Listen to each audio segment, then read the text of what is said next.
Good morning. Good morning. It's Friday. I mean, I like to be enthusiastic about every single day, not just Friday, because, if you're enthusiastic about every single day, it's a good day, right? Every day is a good day. I don't like to think of one day as being bad either. It's just another day that we get to be alive. Good morning. Good morning. How are you? How did your day go? Hi, Julie. How are you, love? I'm going to press play on I had the music all clean, all ready to go. I'll just turn it down a little bit. That was much too loud. I'm doing well. Today I get to go and watch my niece do a dance recital with my mom. So that'll be really cool. And I'm not sure what else is going to go on today. Might be able to see. I saw that, Liz. I saw that you missed me yesterday. I was like, what's up with that? No, just kidding. Just kidding. I hope you had a good day. I'm not sure. We're just going to keep sharing the live, inviting people to come and watch. Oh, we don't need to invite Julie. She's here. Julie is in the house. All right. There's a couple of people that I really want to share it to.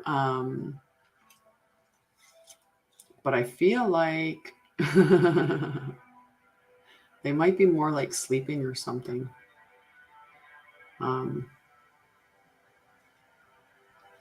Yeah. Good morning. Good morning, Rochelle.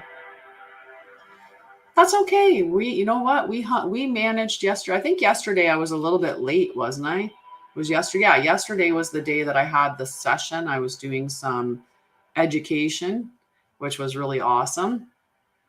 Thanks. I'm looking, trying to be cutesy for, no, I'm sorry. I love this shirt. If I could, I almost would wear it every day. I just love it. but I figured I would save it for going to my sister's recital. Good morning, love. Good morning. I'm in a really happy space, even though I slept like garbage last night. I decided right as I've been looking at doing education to open the Akashic records and doing that for other people, right? So I've been doing that. And so I was listening to it right before bed. And then I went through this whole process and I was just like, I surrender to whatever, I'm open to, and I just I kept saying all these things about, being open to receive, blah, blah, blah, blah, blah. And then as I was trying to go to bed, it was just like just rapid fire images the whole time. I would shut my eyes and it would just be like, it was all over the place, like everything, all these different things. And I was just like, I could not settle. Hi, Mel. Who are you? I love you. I love you. I love the enthusiasm too. Good morning. Good morning. I'm so sorry I had to change the appointment. It was just so close because I really want to make sure.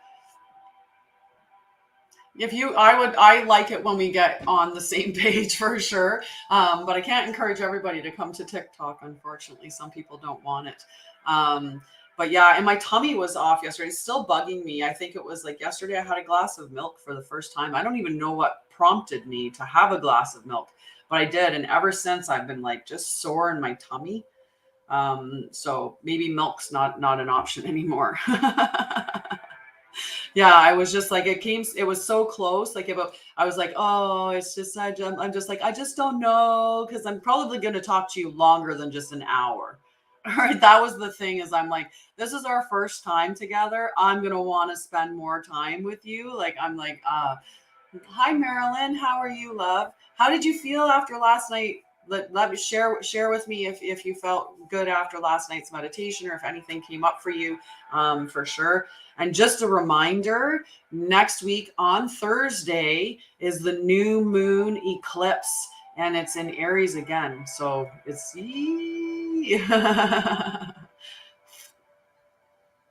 nice. Really cool. Really cool. Really cool. Good morning. Good morning. Good. Good. I love good sleeps. I did not. I should have listened to my own meditation. I should have went back through and listened to it. That would have been a good idea. That'll be a good idea. So yeah, no apologies necessary. No apologies necessary, right? We can only do what we can do. That's just the bottom line.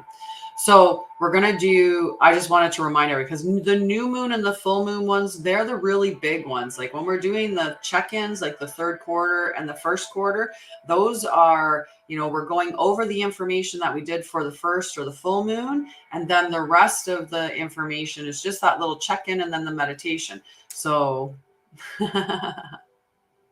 lovely, lovely. Yeah, catch the video. Check out at least the meditation.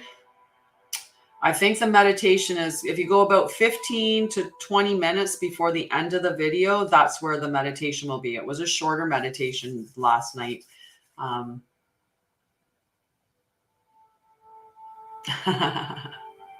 Yeah, but I don't save the video. Like I don't share the video. Like it's not saved. Whereas the videos on Facebook get saved to Facebook. Oh, and Mama, we're using, yesterday's live I save on Facebook and stuff like that there. But I don't, but on TikTok, I don't share the live on TikTok. So whatever's on TikTok, it's just after the live, it's done. So any comments that go on TikTok, like because I don't share it, they're just for this live, and then they're really gone. And then what else was I going to say?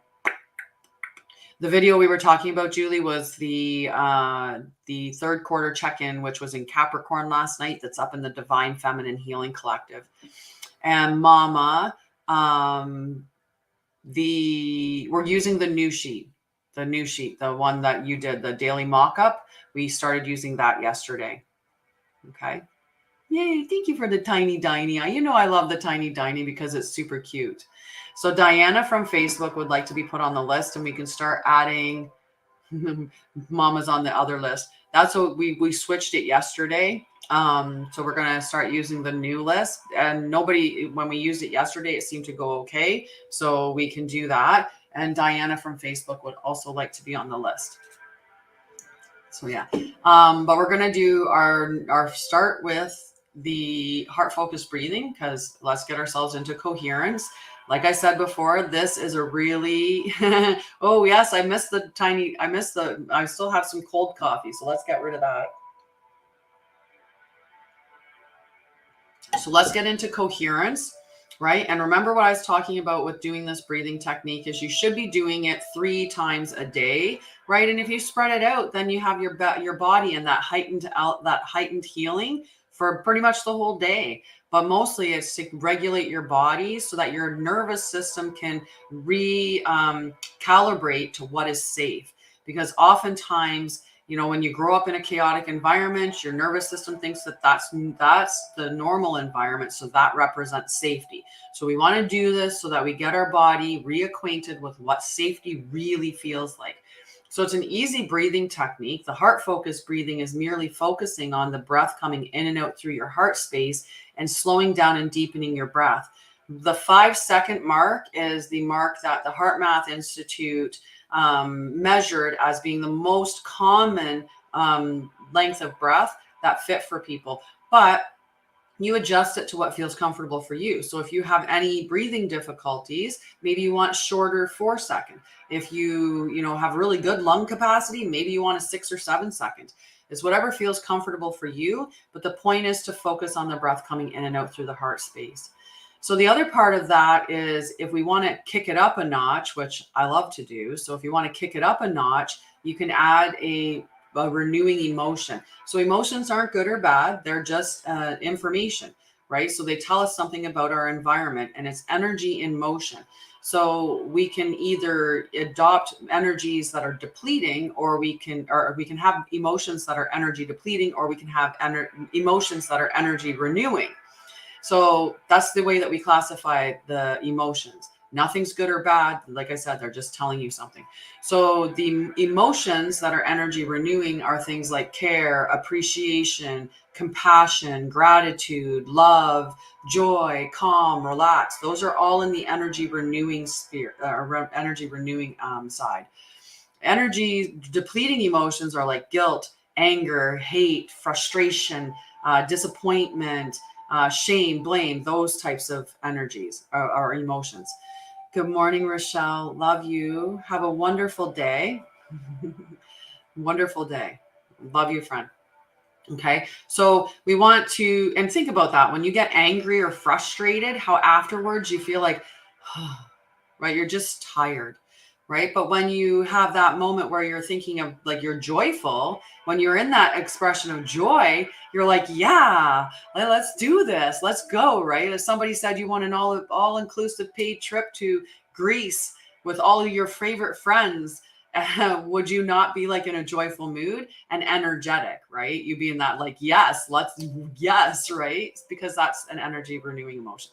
So that's the type of emotion that we want to call to our body. And we do that just by envisioning something that makes us feel that way. So our thoughts make our emotions, and our emotions drive us in action, right? So we're going to do that. So to create it, that quick coherence technique is what that's called. So you can either do the heart focus where you're just focusing on the breath coming in and out through your heart space, or you can kick it up a notch and do the quick coherence technique. Okay, but I'll do the count.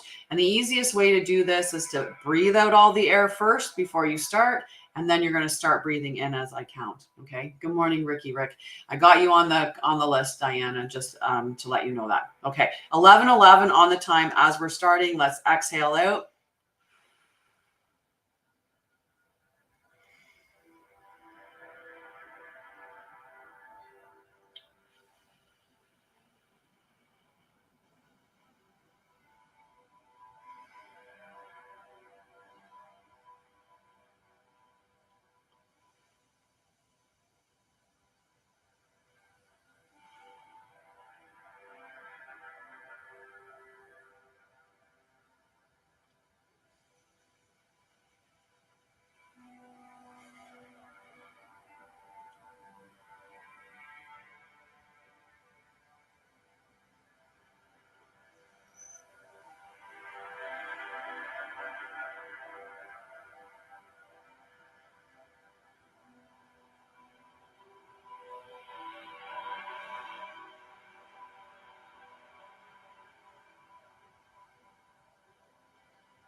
So I'm going to talk a little bit more for anyone that's jumped in the live, just to know that we're doing the heart focus breathing or quick coherence if you're adopting the emotion that you want in the energy renewing.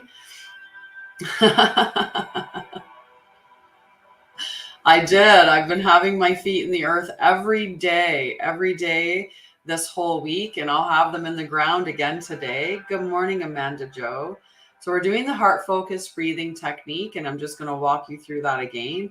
It's simply about focusing on the breath coming in and out through your heart space over a 5-second interval. You can change that interval to what feels comfortable for you, but 5-second was found to be the most common breathing pattern that worked for people. So you can lengthen it or shorten it according to what feels comfortable for you. When we're doing the breathing, you can kick it up from heart focused breathing into the quick coherence technique by adopting or thinking about a thing that makes you feel the emotion of gratitude, pride, joy, love, compassion, joy, which I was thinking about. I was in my little phase of just watching everyone come in and saying hello and everybody interacting so beautifully together, and thinking about how much I just appreciate this beautiful collective that we have here. You guys are just beautiful, lovely people. And I appreciate you all so much. This technique, it gets your brain and heart into coherence. It allows us to be in a responding state as opposed to reactionary. It allows us to cleanse the emotional screen, if you will. It's really beneficial for people that work in healthcare or provide therapy, work in anything where you're dealing with other people's emotions, right? If you have a situation, even if you're working as, say a cashier in a store, and and someone comes in and they're just being rude to you for some reason, after that, just do some heart focused breathing and let go of that energy that they brought to you. You can take a time out from conflict with your partner when you get to that reactionary state and go away for 20 minutes, do the breathing technique. And during that breathing technique, while you're gone, do the heart focused quick coherence technique, and then come back to the situation in a state that's going to be responding as opposed to reactionary. It's really, really beneficial for you. It reduces stress, and it does put you into a heightened healing state for up to 6 hours for merely doing 3 minutes. It allows you to recalibrate your nervous system to safety, what safety feels like within your body. So that's why I suggest you do it at least 3 times per day. Good morning, Amanda Joe. Lots of love to you, friend. Okay, I'm going to hop back in for a couple of minutes, couple of breath rounds here, and then we'll get to the rest of this morning.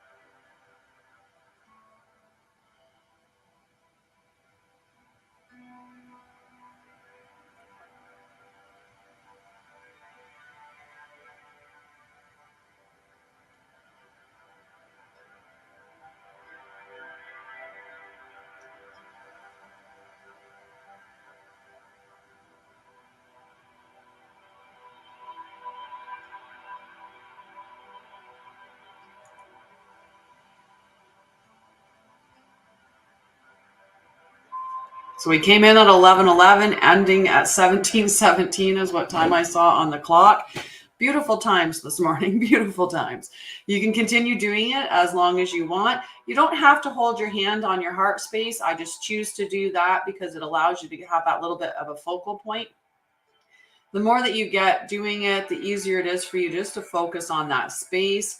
So you could be doing it while you're driving. If you have a bad day at work, take an opportunity before you come into the house, throw on a song that really, really, makes you feel good.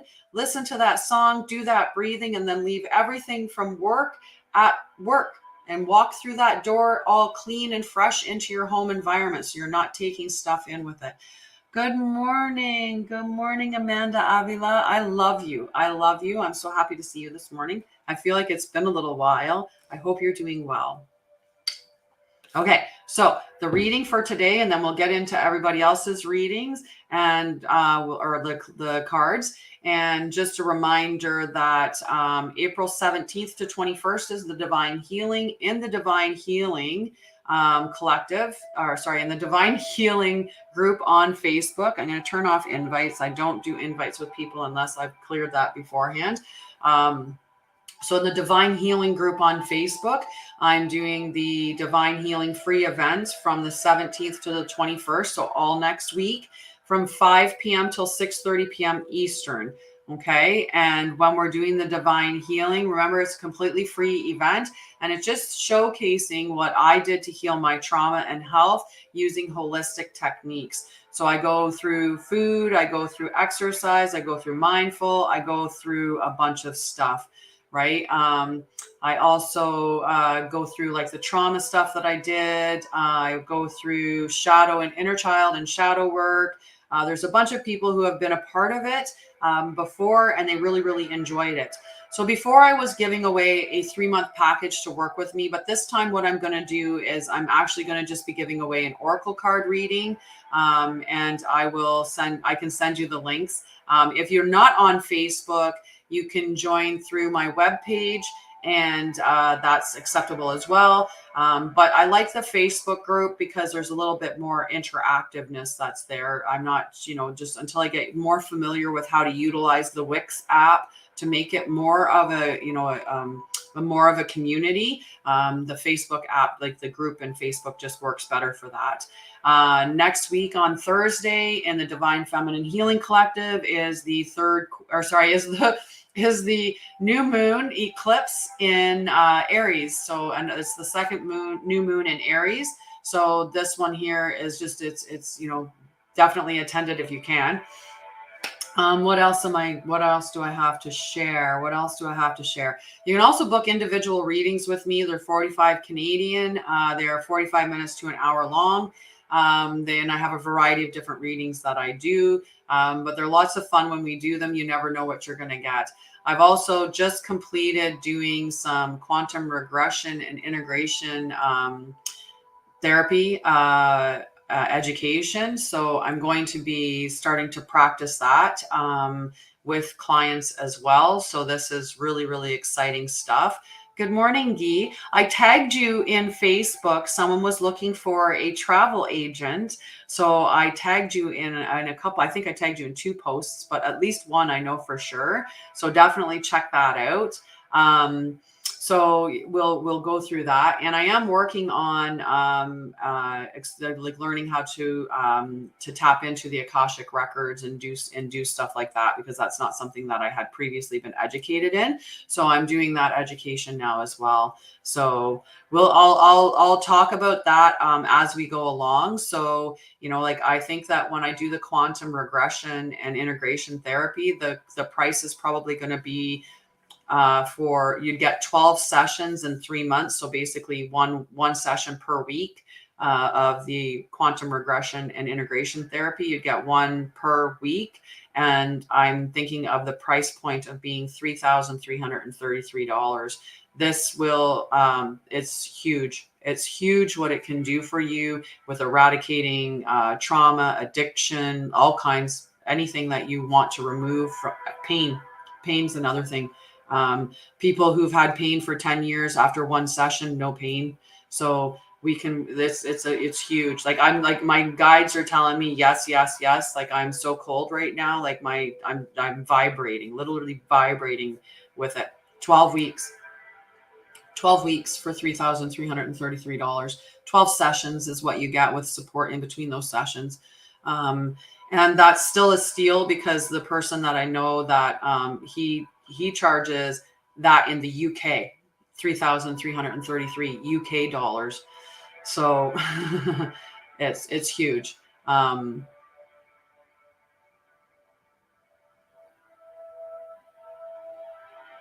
Yeah, I think you might have that, like that whole concept about the milk. The milk, just like I'm like my side hurts, like it's been hurting since I had the milk last night, and it's just sore. So I'm going to do a healing session on myself later after I get off the live. But yeah, and the energy that I had, I just could not sleep. I could not settle last night because my stomach was just off. So I don't think I'm going to drink any more milk, but that's okay.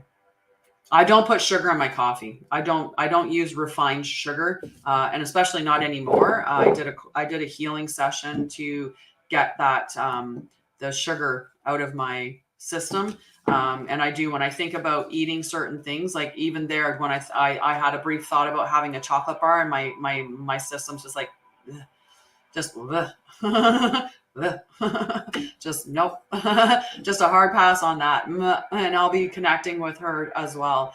So yeah, there's a bunch of different things that are happening that I'm doing, because I want to make sure that I'm helping people. But the one thing that I want to like really put out there is, I don't care how much money you make or what you have. I will work with you. I will find a way to work with you, because I've always kept my price point really low. That's why, when you think about the fact that if you do, trauma work, I spent years and lots of money doing a ton of different things trying to resolve my trauma. And so what I give you is real results in a short amount of time. Like within 3 months, you're in a totally different space. I wish, Helena's still there. maybe Helena can talk about, the transition that she's made in 3 months, or, even Amanda Avila, if you wouldn't mind, you could talk about the transitions that you've had within 3 months of working with me. And that's before even dropping the quantum regression and integration stuff in there. So if I'm doing the trauma, the sacred journey, I would put one quantum regression and integration therapy session within that. So you can get one of the quantum regression therapy, inner child work, shadow work, the energy healing. There's a ton of different things that I support that with. But of course, the first session in the sacred journey is the safety, creating a safe space for you, and all of that. So that's stuff that you can do, which I'm going to still keep at the $1,000 for 3 months, but that's 6 sessions, right? So that's Canadian. So if you're in America, I think it's like high 7s, 8s, somewhere in that way. So yeah, Helena can always share if she feels comfortable sharing about the way that she's transitioned through since we started working together and where she's at now. And Amanda can also share how she feels that like the results she's had in the 3 months of us working together. And you just so you can get some feedback if they're willing, if they're open to sharing that. So those, it's about getting those transitions in a lot less time rather than spending years and years working on it. So it's and you're not necessarily, that would be really cool. That would be really cool. I would really appreciate that. So Helena was just saying on TikTok that she'd be willing to do a TikTok sharing her experience and then tag me in it. And I would really appreciate that. That would be lovely. That would be lovely. So yeah, so the Divine Feminine Healing Collective, we talked about that. The Divine Masculine Healing Tribe. So for my guys, I will be doing a session with you guys coming up shortly. I think I might book it either Saturday or Sunday, but at the latest Monday. So within those 3 days, but I'll be putting a post up within the Divine Masculine to speak about that session. Again, those sessions are $10 donation. They're really, really, really, really, really, I want to use the word cheap because they are like $10 to pay for a session where you can talk about your struggles and have somebody that can actually, facilitate and guide you, give you resiliency or, techniques like that. Like they're really, really beneficial. Same thing with, doing the divine feminine stuff, to have those energetic healing sessions, to pay $10 for those things. Plus all the other information that you get from the sessions, that is cheap. It is really, really, really cheap. So, and I'm only asking just, for those types of transfers of energy, because I love doing this and I want to help you and I want to create that impact, but I can't do that if I can't afford rent, right? Then I have to step out and take a different job to afford to pay for rent. So that's why there's that transfer of energy, so that I can be here and do this for you. But I love you guys. So we're going to get into the cards and then we can talk more as stuff come up. But if anyone's struggling with anything and you want to talk about it, just talk about it. And I will more than certainly, try to help you as we're going through the live while we're here. But it's, like I said, I love you. I put that up today instead of coffee because I was in a hurry because I was like, I was just sitting here doing my thing. And then I'm like, it's 9 o'clock. I didn't even set up my screens to start. So then when I went in and it says to set up your gift goal, that was the one that was there. And I'm like, confirm, let's just start. Cause normally I make the coffee cup, but I'm going to have a sip of coffee. Thank you, Mel. I appreciate you. Oh yes. That's another reminder. So on TikTok for the top 3 gifters of, and you can do it on Facebook, but you have to do it through the star system, or you can do it through donation. And we would log whatever donations are made. But whoever the top gifters are, the top 3 gifters for April, they get a free reading with me. So lots of fun. That's a $45 value that you get for free. I mean, I don't know. I can't put a value on it. I like the time that I spent with Renee when we did our reading. I don't know. That's priceless to me. We had so much fun and it was just awesome hanging out. Yes. That's the nervous system, right? And we want, and growth is uncomfortable. Growth is uncomfortable, right? And I was going to say that. One of the things that I will give Amanda credit for is that Amanda is in the fishbowl, right? Most of us get outside of the fishbowl. We get outside of the fishbowl and we do our healing there, right? Or we do some of the healing in the fishbowl. And by the fishbowl, I mean the environment that you're in when you've experienced some of, like if for me, when I was in my toxic relationship, doing healing in there, I could only do so much healing within that environment. And then I had to leave. Right. So that space. So the grounding and breathing is good for that. I'm totally off track because I just reading the comments of what people are experiencing. So yeah, we'll talk about that too. We'll figure out how we can help you with that, Helena. And so the overthinking, can you turn it into my brain went blank there, looking for the words.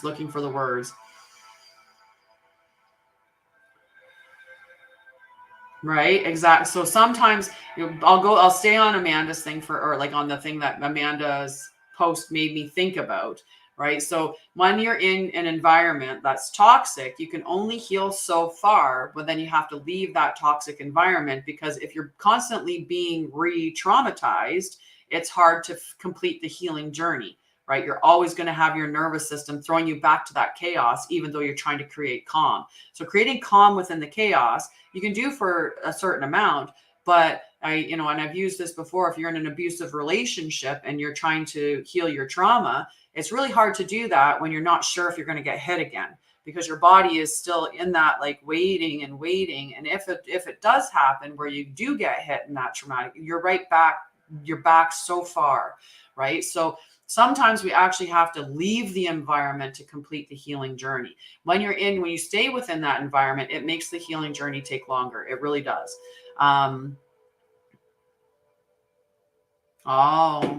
So for driving, right? So anyway, that's the whole concept, because your nervous system is in that chaotic and that chaotic environment, right? And you're trying to create you're trying to get your nervous system to remember learn what new safety is, but you're in that chaotic environment. So it's harder. It's harder. It's not undoable or not completely not doable, but it is much, much harder and will take longer because you're constantly being thrown back into that chaos. Right. So, and you might get to a certain point where you're like, yeah, I don't want to do this anymore. Like I'm working on my stuff. I've gotten to this really good space and you're not, and I'm just out. And that's what happened for me, is I was like, this isn't being done for me at the level that I need it to be. So I'm out. So for Helena, doing the, make sure you get yourself into that, right?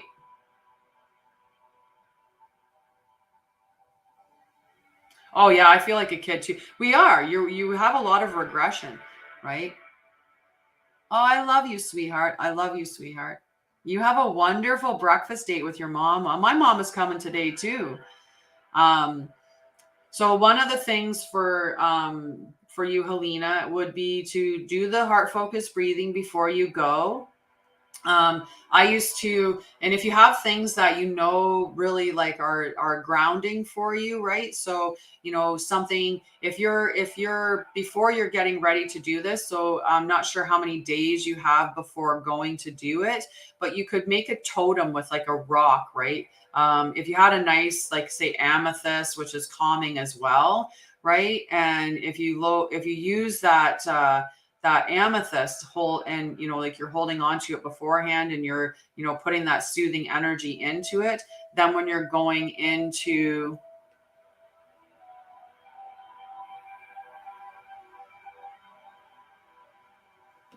I'm not sure what your statement means, Leslie. I might have missed something prior.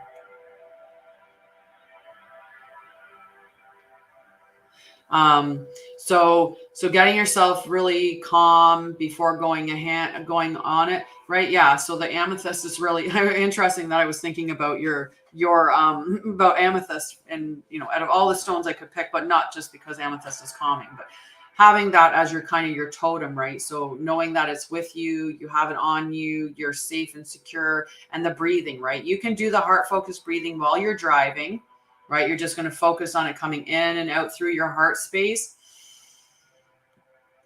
Hands on the steering wheel, focus on the texture of the steering wheel. Breathing in and out as you're driving, right? You can keep yourself in that calm space.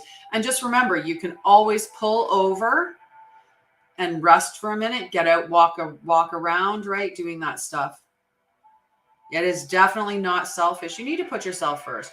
Fill yourself up full of love, and then it spills over from your cup into everyone else's, right? I love the safe space we have here too, Amanda. And I love you.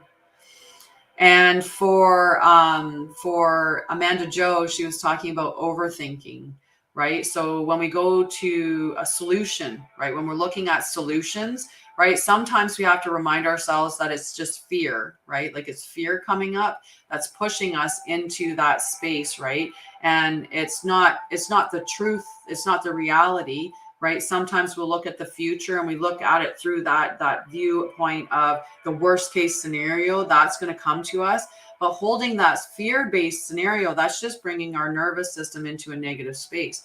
If we can get ourselves to solution-based, so what can I control? If I can't control the outcome, then to let it go, right? I'm just going to see how it arrives. And I might as well have a positive outlook of that it's going to arrive to me in the best way possible, right? So that can shift is the looking at solution based. So if you take the thing that you're worried about and you're like, say you're worried about losing your job, right? Well, what's the likelihood of that happening? And if that happens, what is it that what can you do about it? Like, have you lost a job before? What did you do about it at that time? Right? And did you see that the job that you had before transitioned into a new job that was even better than the one that you had before? Because oftentimes it propels us into a higher level, into a newer space that actually rewards us in a different way. Like maybe the relationship that you lost at the time, it seemed like you were losing the best relationship of your life, even though, you know, if we were really to be honest with ourselves, if it was an unhealthy relationship, it was good that it ended. Then we get into the next relationship and we're like, oh my God, this is so much better, right? Or we lose a job and then we get into the next job and we're like, oh my God, this job's just way better job. Right. So sometimes doing the solution, and fear is a liar. It's your nervous system's trying to take care of you. So if you turn it into compassion and, you know, you do that whole, thank you. I know that you're trying to protect me. I know that my nervous system is trying to protect me. You're trying to, you know, alert me to these dangers, but you're wrong and you're overreacting. Like your nervous system is overreacting, not you're overreacting. Right, that it's overreacting with me at this time because you're trying to keep me safe, but it's okay. I am safe and I'm protected and, you know, everything's going to work out fine. I'm divinely protected and divinely directed and it's all part of the plan. It's all going to be fine, right? So it's doing those soothing techniques and just being like, tell your nervous system, thank you for doing this, but you're amping it up just a little bit too high, whatever language you want to use around it. So and then the faith, right? Faith and fear occupy the same space. So if you're going to have that belief that it's going to be the negative coming to you, that's fear-based. But if you're going to have the belief that the positive is coming to you, that's faith. So you might as well hop into the faith area.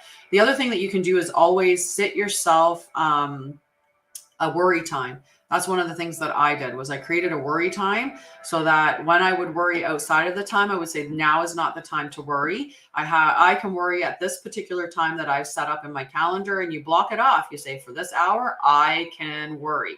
And then when you get to that hour, you worry about it, because sometimes if we delay the worry, we realize it's not really anything to be worried about, right? Like if we're lying in bed at night and we're like worrying about like how tomorrow is going to be at work, right? Well, when we get up in the morning and we go to work and we realize it was fine, we realize there was no point in worrying. So by delaying it, then we get up that next day, we're not even worried about it anymore. And when we get to the time that is the time we've scheduled for worry, we realize there's nothing in that time that we really want to worry about. Or there's just big things. There's just the big things, right? Like I'm, worried about, society or something. But can you control that? Right? You can't control what's going on out there. We can't control what the Dalai Lama did, right? We can't control what happens because of that. We can't control what's happening in any other country. We can't control what our government's doing unless we collectively come together to do something about it. But as an individual, I can't control the weather. I can't control the economics of a country. I can't control what Russia and what Russia's doing. I can't control anything. outside of me. So what I can control is me and my reaction and my emotions. I can control my thoughts. I can control my emotions by controlling my thoughts. So that's what I can have control over. So when we bring it down into that more narrowed scope of I can only control this here, right? Then it's a little bit easier. Hello, Michelle. How are you? How are you?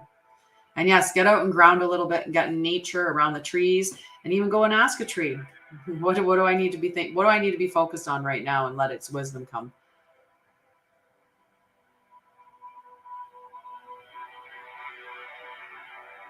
Yeah.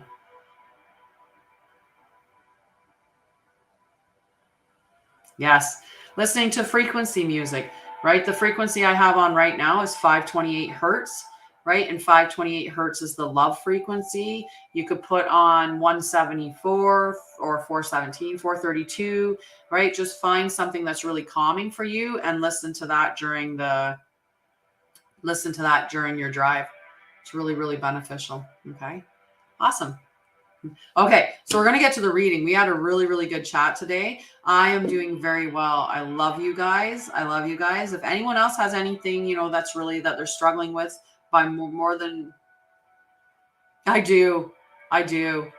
I really, really do. I wish it was something else, but we can call it 528 frequency. Frequency has a little more of a positive spin. We are definitely not. That's the shadow self, right? The shadow self is that there's always something. There's guaranteed there's something that you don't like about yourself, but you love yourself in spite of that, right? You love yourself because of that. Even sometimes those things that can be negative in a certain aspect are really positive in another way. I need a chicken man. Beautiful. That's really cool. That's really cool. Okay, so we're going to get to the collective reading, and then we'll move on into individual cards, and we'll see where we're at that point. I'm going to do the collective cards first, okay, love? So the first card, Knight of Pentacles. So remember, Pentacles is the material realm. So, and I forgot to take my drink of coffee.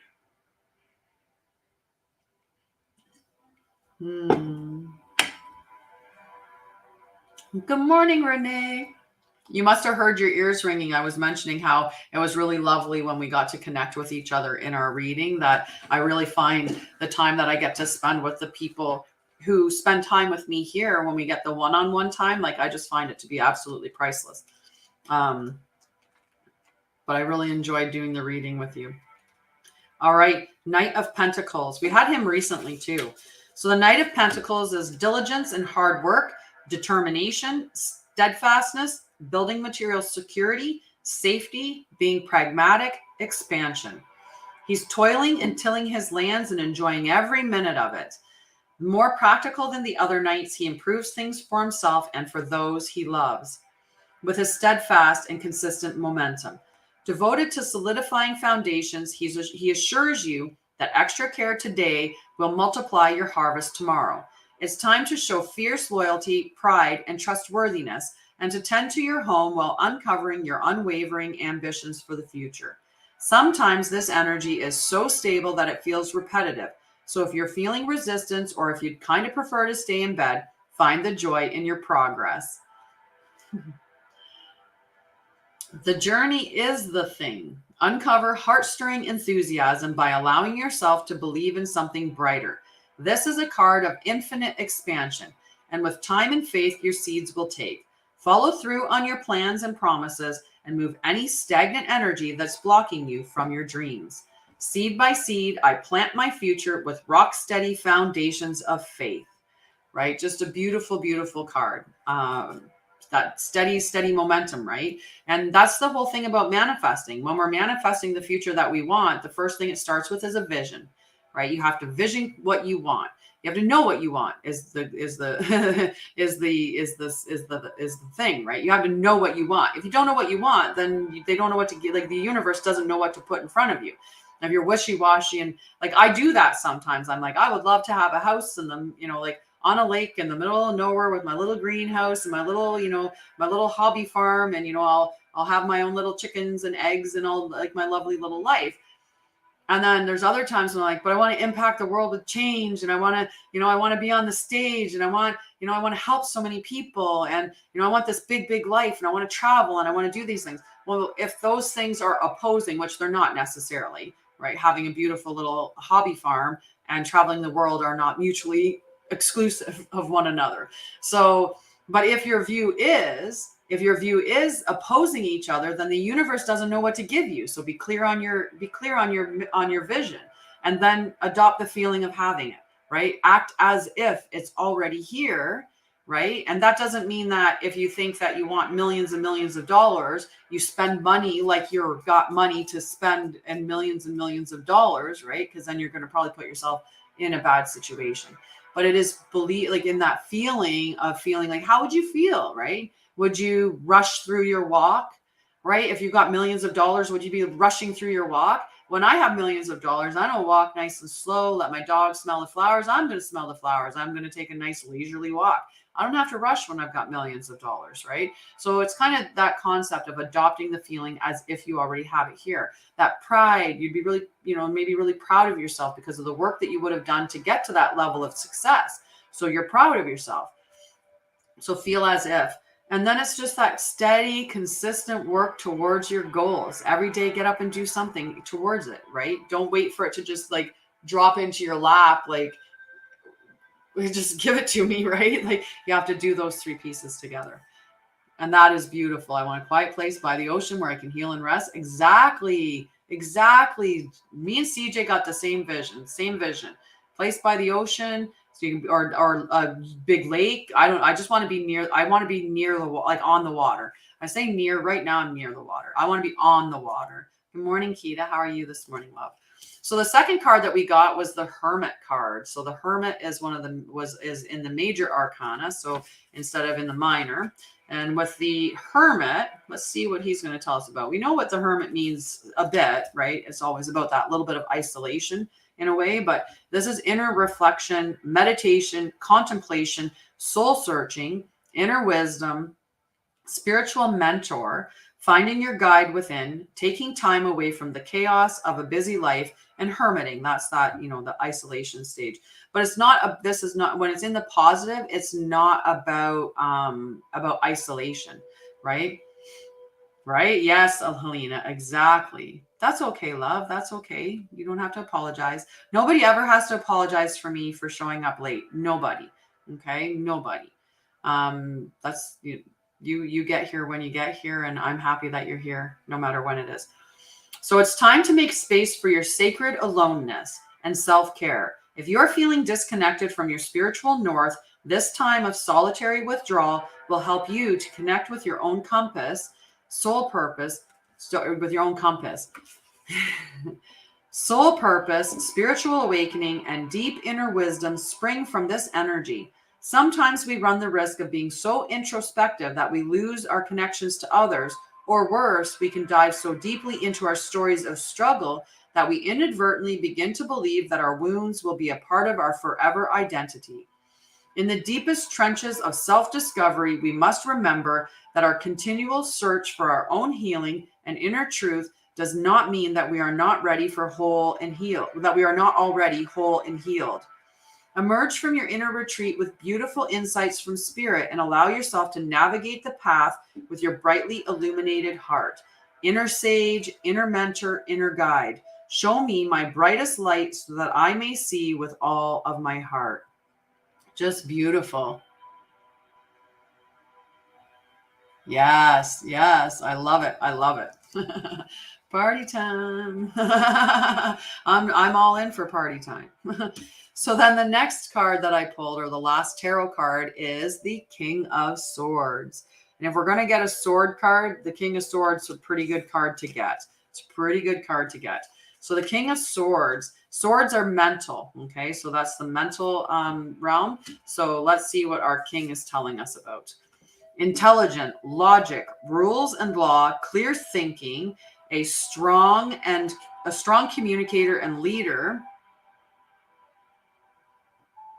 Right? Your crow on the perch. Exactly. The crow, the owl, right? The feathers, the bat in the corner here, like all the birds, right? Yeah, I love it. I love it. Communicator and leader, truth and proof, blending mental and spiritual pursuits, bravery and courage.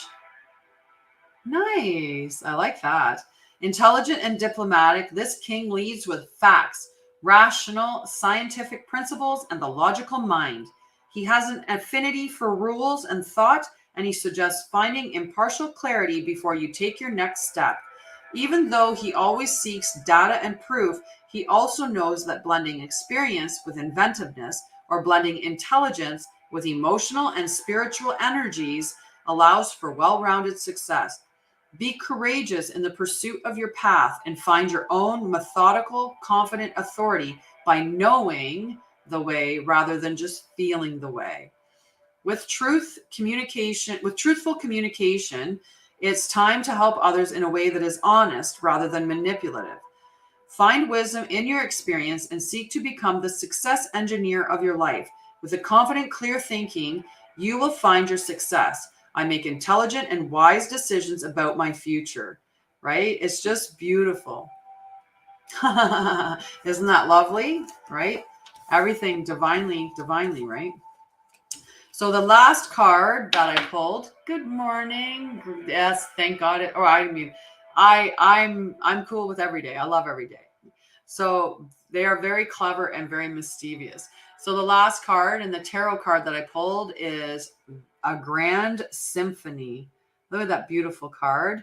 And this is from the Seven Energies Oracle deck. Okay. Oh, no, I don't. Good morning, Cora. Or Core. Hi, Ricky. Welcome back. Welcome back. Okay, so the Grand Symphony, number 27. Okay, the Grand Symphony. So let's see what this one speaks of.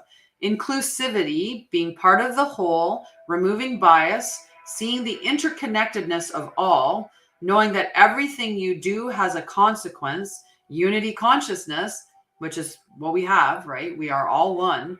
Jess would like to be on the list from Facebook as well. Sorry, I forgot to mention that. I just saw your TGIF and then went, I think every day is a good day. The end of division. As human beings, we have a tendency to see ourselves as separate from others. This perception is the root of the cosmic joke played on us all. Although our five senses and intellect can help us manage our experiences in the material world, and intuition helps us navigate the invisible, we still struggle with the issue of identity and how we fit in the whole.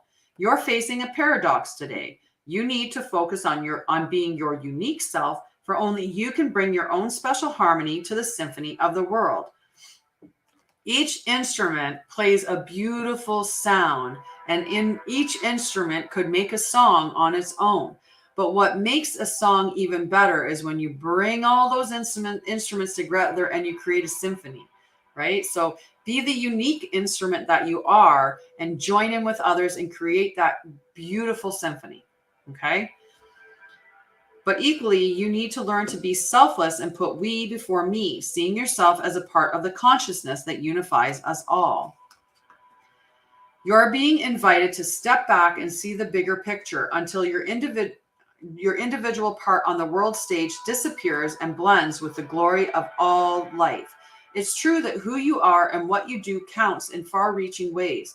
Consider this, though. When you listen to music, it's the whole, not any single note on its own, that makes the song come alive. So today, ask yourself, can you be a part of something bigger? Aww.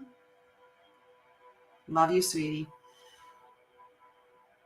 Consider this, though. When you listen to the music, it's the whole song. So today, ask yourself, can you be a part of something bigger? Can you put the principles and needs of the group above your own wants? Can you fully embrace the concept of unity in diversity by celebrating all the notes in the symphony? If so, then you will indeed be wise, and whatever you are dreaming about will be fulfilled beyond your wildest hopes. It's time to do your part to sing in harmony with others. Stay in tune and learn the new harmonies and notes. Such sweetness will arise.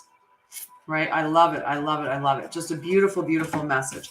Right? So That determination, that steadfast energy of putting one foot in front of the other, doing the work that's necessary to bring the material abundance to you, right? It might require that you do some introspection to make sure you know that your vision is a set vision, that you're heading on. You're not like having two opposing thoughts about what you want, but connecting with yourself, loving yourself, right?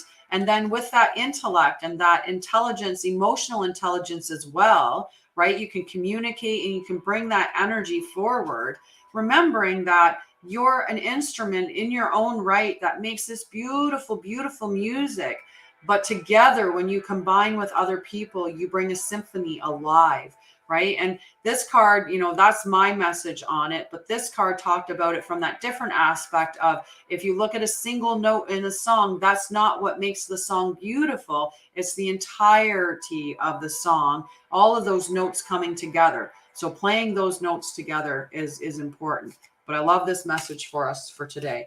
So we had the request yesterday of us using the Starseed Oracle, and we can continue with that. It does. It makes my heart happy too. Like I have goosebumps. Look at can you see my hair standing up? Maybe you can see the goosebumps there. I can see my hair standing up, like just maybe not on Facebook. I don't know if you can catch that on Facebook with the camera, but whoo-wee. Whoo-wee. So do we want to go with the 7 energies? Or do we want to go, which deck? We're going for a vote. Which deck, guys? 7 energies. We had 555 on there. Which deck? Do we want to go with Starseed or 7 energies? Let's get a vote going. They are both good decks. Starseed. We got one for the Starseed. We got one and one now. Have a wonderful, wonderful Friday. Love you, Amanda. Okay, we got 2 for the energies. 3 for the energies. 4 for the energies. We might be doing energies today.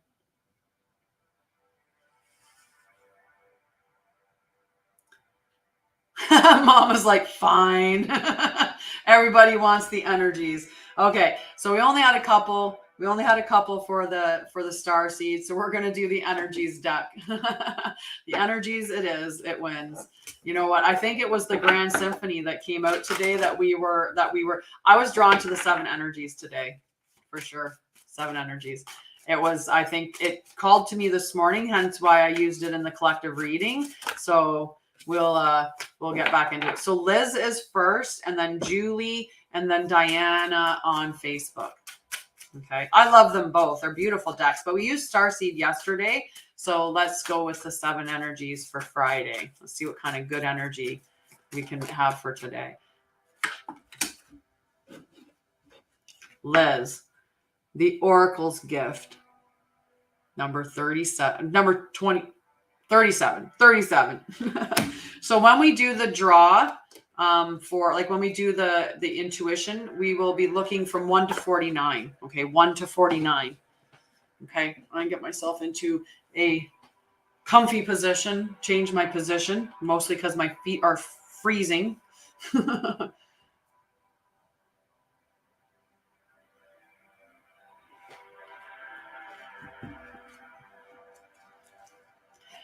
So 37.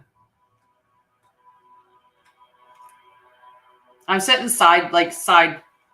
It's when I put the leg this way that it gives me that little bit of, so I have it the other like side like that. Hello. How are you? We have the official ambassador of the mulatto race. Very interesting. I've never heard of that before, but hello, official ambassador. Feel very formal.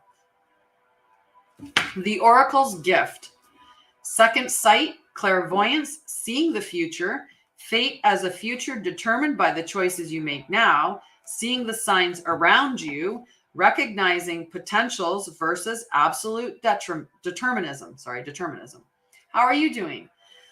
When we ask for a sign from the universe, we are essentially asking for divine guidance that we believe needs to come from a source outside of us. This is because we don't always trust our intuition, our ability to read between the lines and see beyond time and space. And so we ask for signs and look for a mystical reassurance that our mundane lives don't seem to offer. However, an oracle simply provides an answer that is already inside of us. The oracle shows up in a myriad of ways. Sometimes you see a billboard or hear a song or pull an oracle card, and you get the exact message you need to support your choices or show you the way forward. Regardless of how the sign appears, an oracle is a reminder that you are a part of this vast universe. You are witnessed by the great mystery and loved and cared for. It's a reminder that life is magical. You are magical. Definitely. Marilyn would like to be on the list for a card from Facebook as well. Today, trust in your own capacity to know what is right, to tune into source, and also be able to read the signs reflecting what is true and real within you. Let this oracle give you the gift of knowing that you are indeed on the right track. Repeat the mantra, the light within me creates miracles in my life. The light within me creates miracles in my life. I think that's one more time. The light within me creates miracles in my life. The magic is inside you, outside you, all around, and within you. You are magic. You are magic. We're all magic. Right? We're all magic. Yes, we are. Oh, I got goosebumps everywhere again. Oh. Just beautiful. Okay, we've got Julie. The light within me creates miracles in my life. Julie. Close Encounters, Julie. Number 10. Look at that beautiful card. Look at that, Julie. I love these cards. Number 10. We'll read this and then we'll do our burn, okay? Right? Close Encounters. Vulnerability as a strength, letting others see your wounds as well as your strengths, setting healthy boundaries. This is a time of connection that asks you to be vulnerable and authentic. Let go of any social masks or constructs you used to keep yourself apart from others. Lower your shields and allow yourself to step into a dance of intimacy. When you become close to people, you remind yourself that you are not alone. You're part of a beautiful, meaningful bond. At a deep spiritual level, there are so many lessons offered to you in this closeness. At a social level, intimate relationships help you ignite the spark of your life that is the power of affinity. You flourish as a result of offering emotional honesty, a true desire for equality, love, friendship, and laughter. You weren't meant to be alone, yet sometimes we are wounded and we build walls around ourselves so we don't get hurt again. It's time to be honest about yours and step out from behind that barrier and engage in all of life. This is a beautiful opportunity to allow your vulnerability to be your strength as you choose to live in integrity and without artifice. Even in your work life, this mode of connection allows you to be truly present. When you live this way, everything and everyone thrives. You have no need to defend yourself when you're being truly and utterly you. Empowered by your raw openness and willingness to be seen. In this way, your close encounters will not fail you. There is so much to celebrate when you stand eye to eye, shoulder to shoulder, sharing your heart. It's beautiful. It's beautiful. Good morning, Diana Fraser. Diana Fraser would like to be on the card. So just another Diana from Facebook.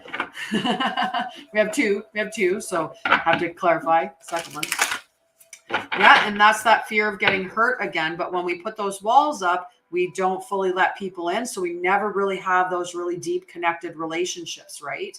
And just remember, right, if you're not being your authentic self, then any love that you're receiving is only half love anyway, because they're not loving the true you, right? So it's a fake love for a false you, a fake love for a false you, unless you're being authentic.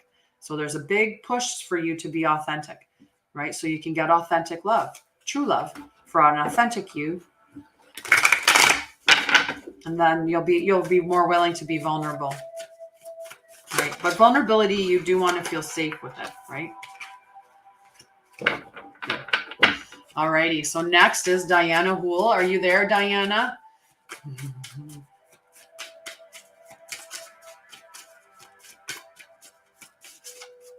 Yes, good. And breathe and ground and do those mindful techniques. So Diana, can you show me that you're there so that when I'll pull your card for you, love? That's very powerful to share your fears and worries.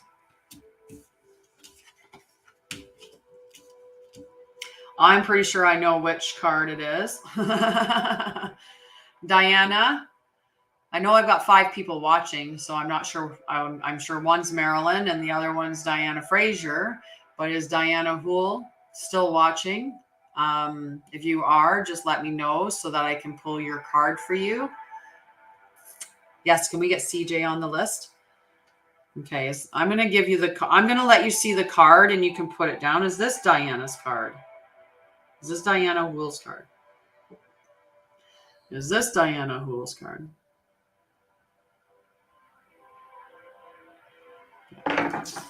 So if you can record 39 under Diana's name, just number 39, and that way there, if she pops back on, I will have the card number to read to her. Okay, so Wish Upon a Star is the card, number 30. But you can just, even if you want to put down just straight up 39, because she's not responding, and I have a feeling she'll come back later in the show and ask if I pulled her card. Okay, so Lulu's card, and then Leslie's card, and then Helena and Jenny. Okay, so just let me know if you're still there so I can pull you a card, right? And remember, if you become a subscriber, you get 2 cards. Ooh, we're gonna do 10-10. Right. Thank you for catching me on that. We're gonna do our burn. All right, let's see what we're gonna get here. Okay, what leaves? This is a little bit of a, I'm not sure if I can. Perfect. So I'll pull your card right after we do the burn. Okay, so we've got 2 little leaves, one for releasing, one for calling in. Let's do that together. Okay, so let's release. So what are we going to put on this release leaf? Okay, let's do 2 cards for release, one for release, 10-10s on the clock. So we're going to release fear.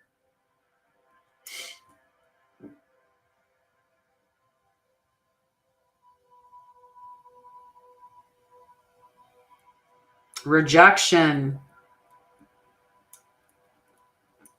Only when it's not God's protection. Opinions of others.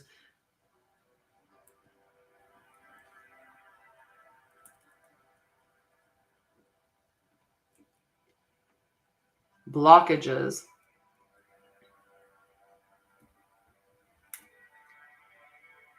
Obstacles. Self-sabotage. That's always a good one. Ego. Obstacles. Judgment.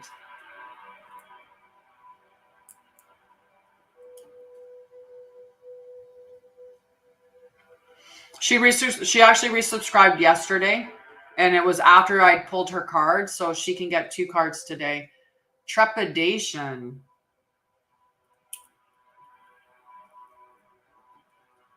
Jealousy.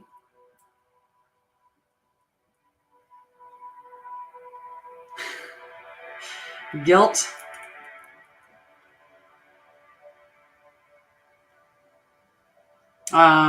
Shame. Blame.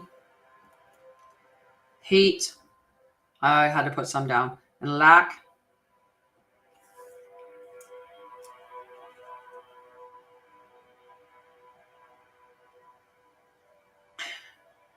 Limitations.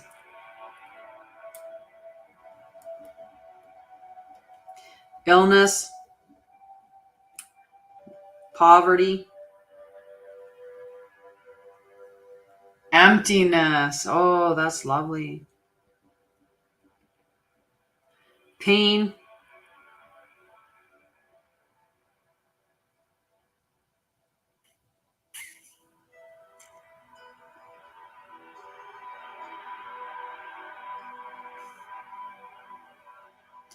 lack of resources,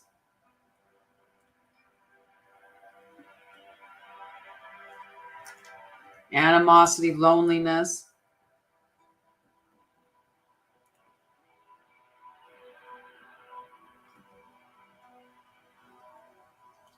doubt,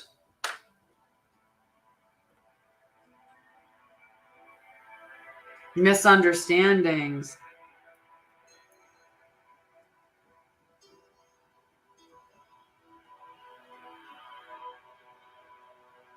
fear. I can put you down for a free yes, no, and do the pendulum swing for you, Ambassador.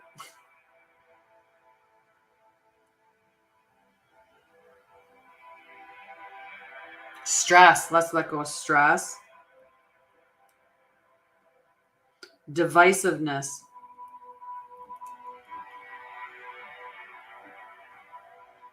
I think we're pretty good. We got pain, anxiety, and depression. Let's put anxiety and depression down.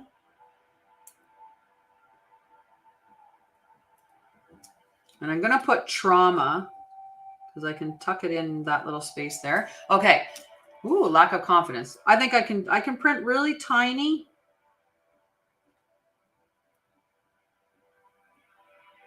Okay. Now we're going to do what we want to call in. Yep, I put illness on because I saw that you were on, and I'm like, she always asks for health, and the opposite of health is illness, so we'll get that.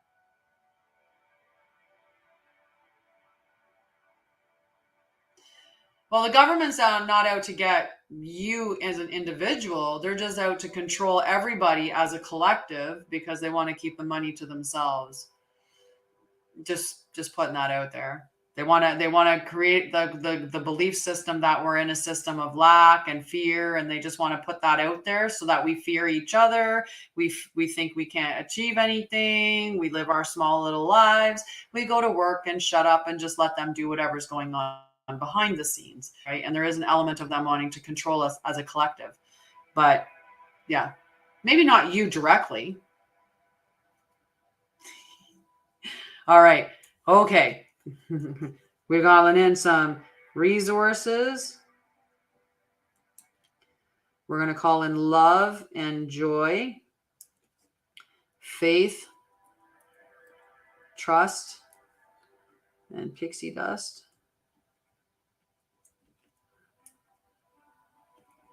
Health, wealth, forever home, stability, opportunity,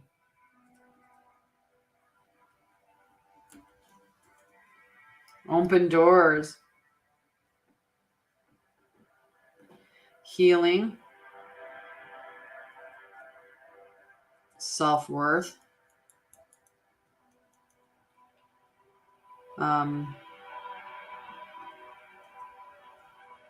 manifestations, abundance,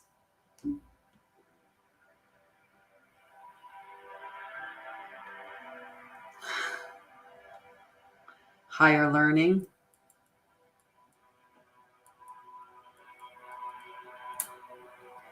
acceptance,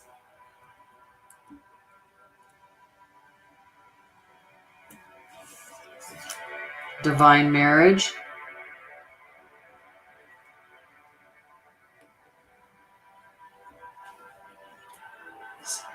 spirit team,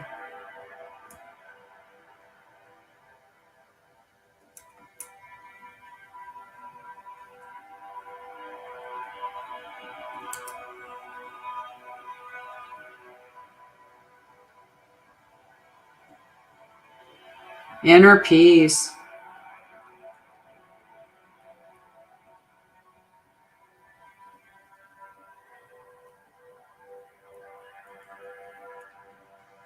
understanding and harmony,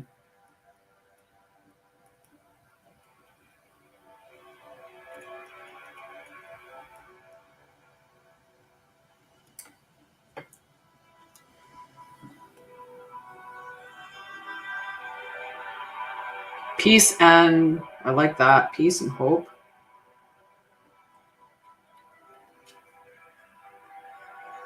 Stability. Self-love.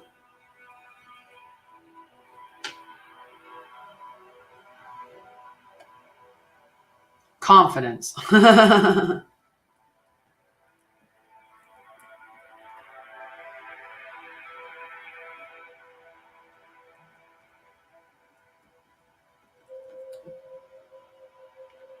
Maturity. Have a wonderful day, Jenny. Love you. Love you.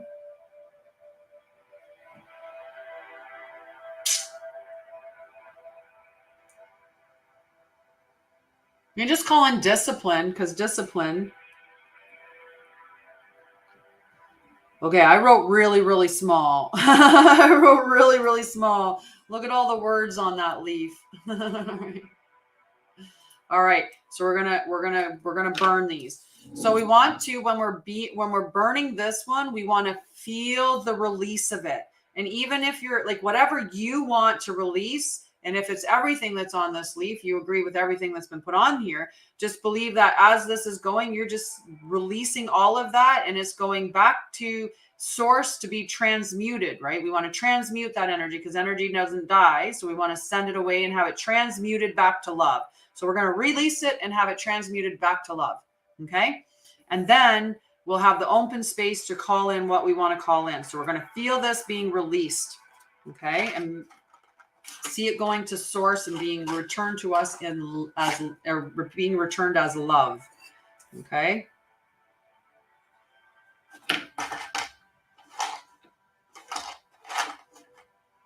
Sound like a good plan? I think it sounds like a good plan. Yeah. It's yeah. If people only knew the whole truth and, all of the truth. We're going to get a new match because that one's going to be too short on my fingies now. Too short. Aha. Okay. So feel it. Being released and going back to source and being transmuted as love.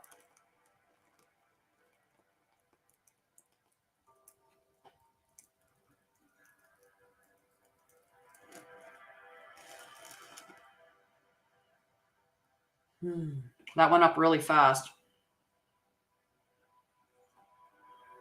Let it go. Let it go. Now we're going to feel this coming into us. Okay. So believe it all, see it all coming into you. Everything that you desire is already yours.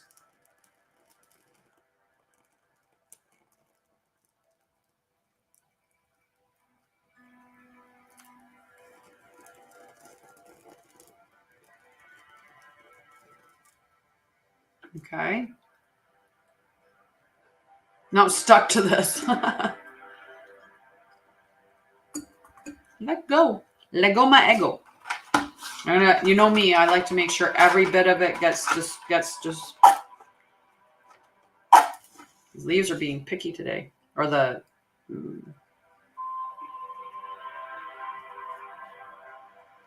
there's a little piece that didn't go away. We got to get it all. Got to get it all. So as above, so below. So mote it be. Mote it be.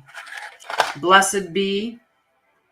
And so it is. And so it is. Pokemon.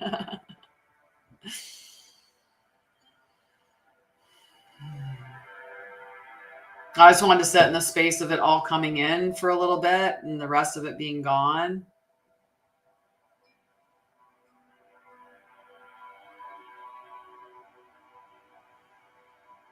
Feel it come into all of our cells.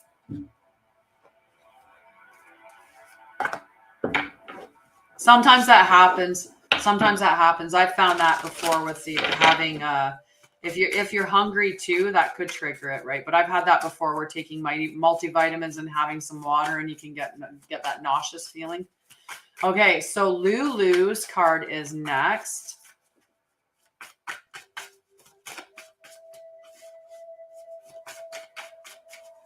Remember to tap the screen for likes, share. If you appreciate what I'm doing, you can gift. Thanks for the tiny diny. Yay. I love the tiny diny.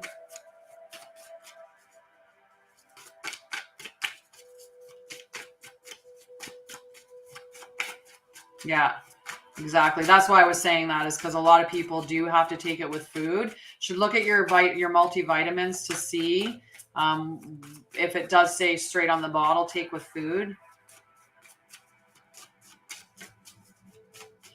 If you're eating a well-balanced diet, and you're eating a lot of different foods, you shouldn't need to take a multivitamin anyway.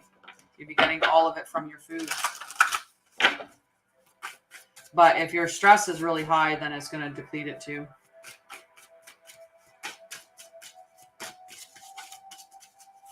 Yeah. Okay. Focus on Lulu because your car's being really stubborn.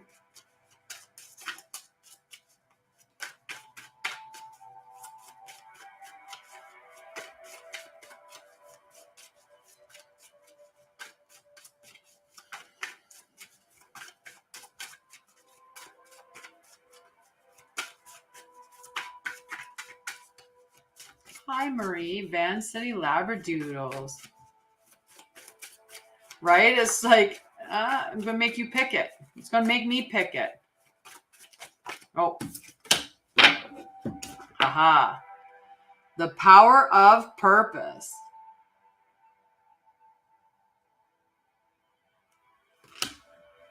The power of purpose. Well, that's what quantum regression and integration therapy is.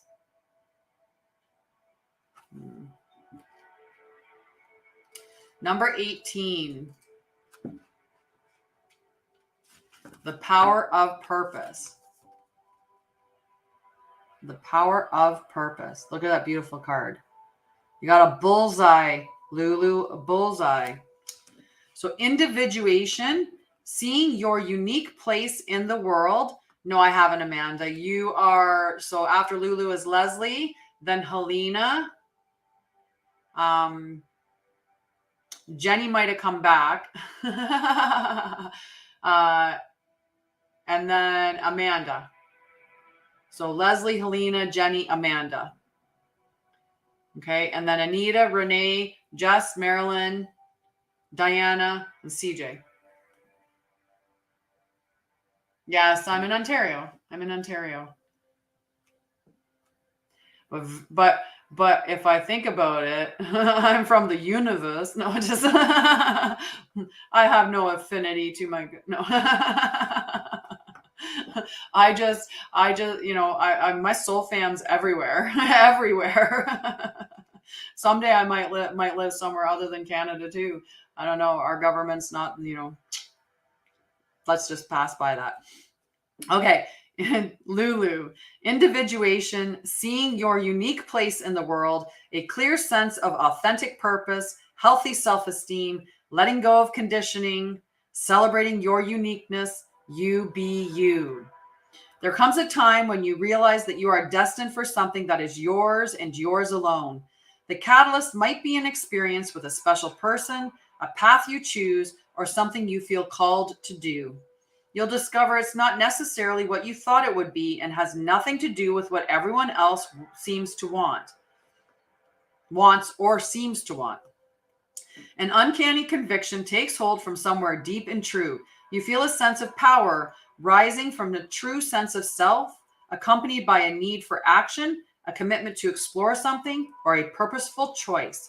Right now, you're invited to step into a new, empowered sense of authentic purpose, bolstered by a healthy dose of self-esteem. You're called to release your old conditioning. There's no need to be self-conscious or act a certain way to please others, which can sometimes take you in a direction you don't want to go anyway. The discipline and will to evolve are yours by nature. You cannot fail if you immerse yourself fully in what is in front of you now. You are exactly where you are supposed to be. You never have to seek your purpose or wonder what it is. Just keep removing the blocks to your essential self and your purpose will find you. It's that easy.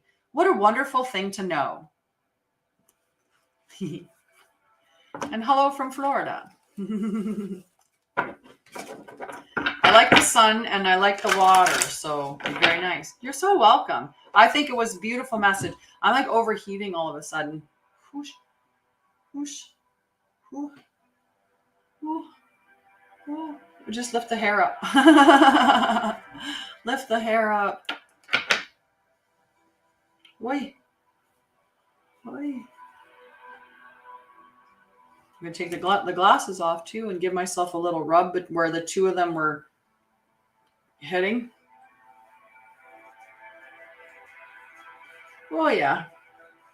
Feel like I get little like, oh, it gets so sore and with the glasses sometimes. I need to fix my eyes so I don't need any more. Yeah, fix my glasses so I don't need them anymore. That'll be a big help. I would love to do that. I would love to do that. Thank you, Julie. I need to get rid of my glasses anyway. I scuffed them and I have like a little scuff mark in them. Okay. All right. Still overheating. Still overheating. Whoa. Probably threw them in. When I go for my walks outside, I don't want to necessarily, I only need my glasses really to read. Like from the distance of my laptop that it's at, because it's actually not, it's a little too far for me. But so I use them to read. But so when I go for my walks, sometimes I'll walk out wearing them and then I'll put them in my pocket and then I'll throw like my phone or my keys in the same pocket and boom, that's where they get scuffed. Silliness. All right, we have Leslie. Woo, Leslie just flying out at you. Leslie, sacred reverence. Hi, Laura. How are you, love?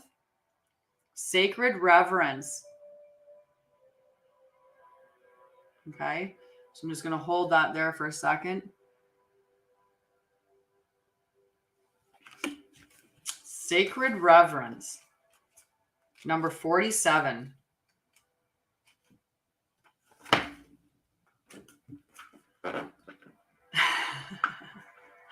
Yeah, just one of those little sleeves would be better, but anyway. It's okay. I'm going to fix my eyesight and then I won't need them anyway. We'll see how the message comes out, my friend. Very well could be. Very well could be. So sacred reverence, awe for the truth that spirit is everywhere, inspiration coming through you as a result of reverence, joyful living, exploring possibilities with curiosity, spiritual passion, manifesting from the starting point of the realm of spirit. We'll have some coffee.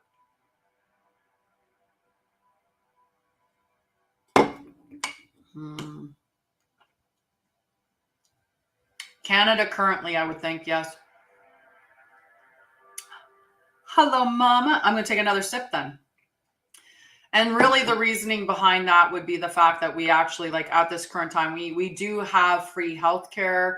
If you look at Philadelphia right now, like if you really look up Philadelphia and what's going on there, or some of the other cities, like the really big cities. But when you're in the we're not having that stuff happening in our country at this time. Like it's, but sorry, question. And hello, Redbeard. How are you, love? And everyone on here is going to say hi to Redbeard because, it's become hi, Redbeard. Okay. Looking at the world, do you see all of life or only a limited part? When you look at a blade of grass, do you just see a plant? When you encounter a puppy, do you just see an animal? While this categorizing is one way of viewing the world, it is only a fraction of the truth. It isn't enough. Look closer and you'll observe the luminosity immanent in these living sentient beings. If you can allow yourself to take in all the world, including its spirit, then you see the whole. Reverence is an act of deep witnessing, respect, and awe. You experience it when you perceive every being and everything, every plant, rock, and tree as sacred and alive. You naturally lean into a state of bliss and harmony and a profound sense of well-being. Whatever your dilemma or question, try to reframe your perspective to acknowledge the spiritual. If everything has value, including your most frustrating challenges, would you still ask your question from the same place? No, this is Leslie's. Sorry, Leslie's. And you know what? I'll talk about that question that you posed, Ambassador, after I'm finished the card. Yeah, I was just because Anita cued me. Anita cued me, and that's what. Question from the same place. Can you regard the other as sacred, thereby erasing the separation between you? Embracing the perfection of how you came together is real magic, and you are tapping into this unity right now. No matter who or what it is in front of you, see that person or thing as luminous and your interaction as holy. Then you will know what to do for your highest good of all. That's what we were talking about. I actually went into, you know what, when you go into the deeper underlying, like the intricacies of the whole concept, what I would say is Canadian cities currently seem to be safer than what U.S. cities look like currently, especially certain cities in the U.S. When you look at the amount that we pay for taxes, for the stuff that we get from our taxes, and the amount, like income levels, like money levels, like if you live in the country in a beautiful space in the States, we are way better off than us living somewhere here, because the amount of money that you're going to have at the end of the day, and you're going to have the money to be able to pay for healthcare and pay for good healthcare, right? And besides, it's not really healthcare, it's sick care. If you don't need the doctors, then you're just, like if you're not going to the doctors and not going to seek out healthcare at all, then you're paying a ton of money for something a service you're not even utilizing. So, and as Red Beer said, right, it's not free, it's tax funded, and it is, and it's heavily funded, right? But Canada is a beautiful country, I will give it that. They're costing more than they're helping. Exactly. They're costing more than they're helping.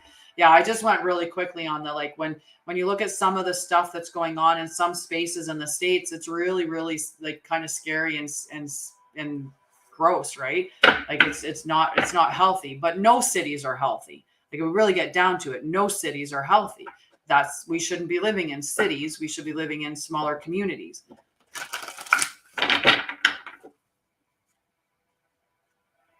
Yeah, that's just ridiculous. Yeah, absolutely. Absolutely.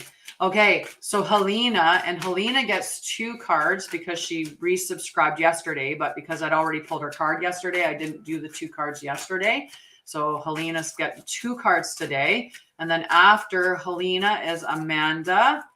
And then after Amanda, I don't know about the underpaid.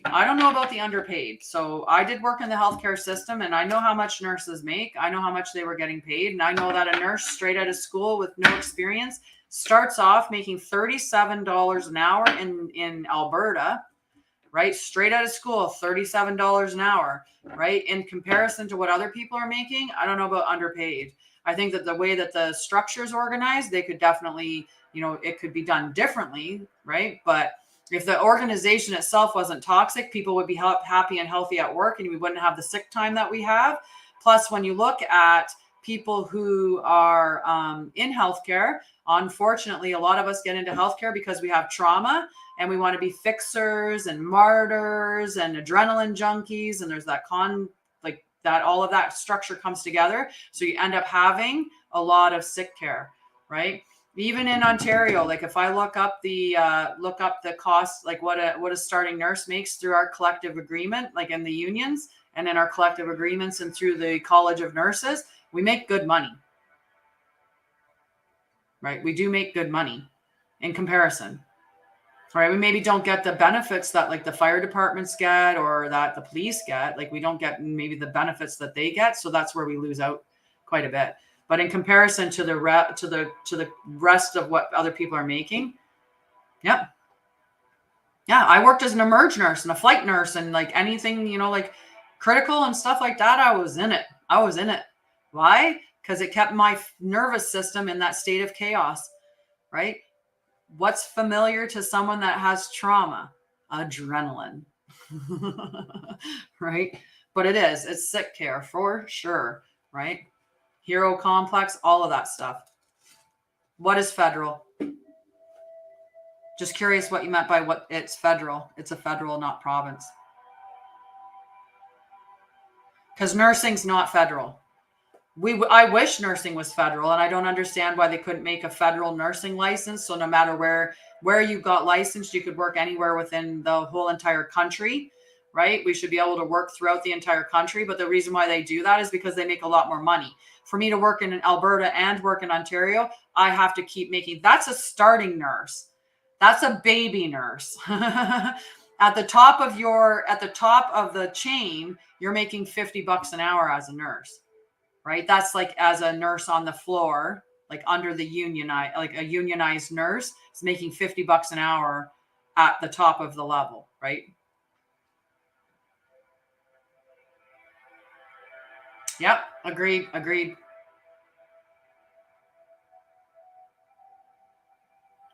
Nah, it depends, right? Sometimes, like I did have to take when I wanted, and the silly thing was I was licensed in Ontario before I got licensed in Alberta, and then I came back to get my license back in Ontario, and it's just a gong show. It's just a gong show trying to get my license back in Ontario, and like I had to take an English test, and I'm like, but I was born in Canada, and I have a bachelor's of nursing with a 4.0. Why do I have to take an English test? And then I had to take another course to say that I understood the regulations and, like stuff with nursing. So, like the collective agreement thing, like, and, laws and regulations and it would ask you things about when the nursing organizations were established, like, the nursing, the Canadian Institute, like it was just ridiculous, like absolutely ridiculous. Yeah. And then they wanted to say, because I had to take time off because I was diagnosed with MS and I took time off with MS in Ontario. They're like, are you safe to be around patients? And I'm like, I always have been. Before I had the diagnosis and, I wasn't getting treatment, I was okay to be with patients then. And now I did the treatment and I healed and I'm on the other side and I take no medications, but now you question my ability to practice safely. So there's a lot of people, like it really creates a sad space. Like I know people who are nurses who have depression and won't get treated for it because they don't want it on their record that they are being treated for depression because it can affect their license. And now it can even affect your driver's license because we're getting driver's license yanked for arbitrary reasons like depression. It's ridiculous. Hi, Luminous. And hello, Leo Moon. Leo Moon and Luminous is the same person, but hello to both. It is the system. It is the system, right? Okay, so Helena, I got you 2 cards and herpes, right? Herpes, like of all the things, right? Yeah. Someone got their license, like Anita put up there, like someone got people got their license yanked in Canada for having herpes. Because I don't know how that affects you for driving, but it's really, really, really, really disturbing some of the stuff that's going on.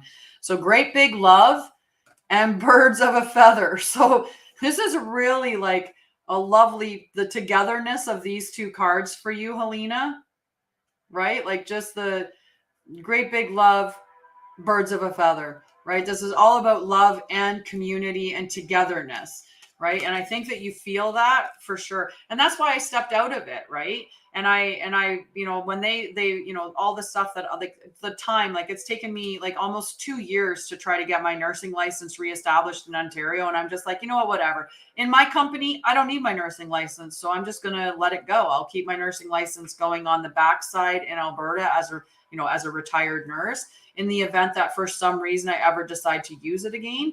But other than that, it's just, I'd rather be doing healthcare in a holistic way. So doing what I do, so holistic care, as opposed to working in a sick care system, right? I want to promote healing, not promote or not prevent, or like not even, I want to prevent getting sick and promote healing versus bandages for your illness that keep you a repeat customer. Yeah, it's ridiculous. Ridiculous. Okay, Helena. And you know what the cool thing is? 25 and 26, like the numbers right back to back. Yeah, we can drink and drive, but no herpes and driving. That's not cool. Right? It's ridiculous. It's absolutely like when some of the things that are going on in society, when you find out about them, you're just like, what? What? What? All right. Birds of a feather. Sharing, community, a sense of belonging, fellowship with like-hearted people, understanding the concept of we before me. So this is for Helena.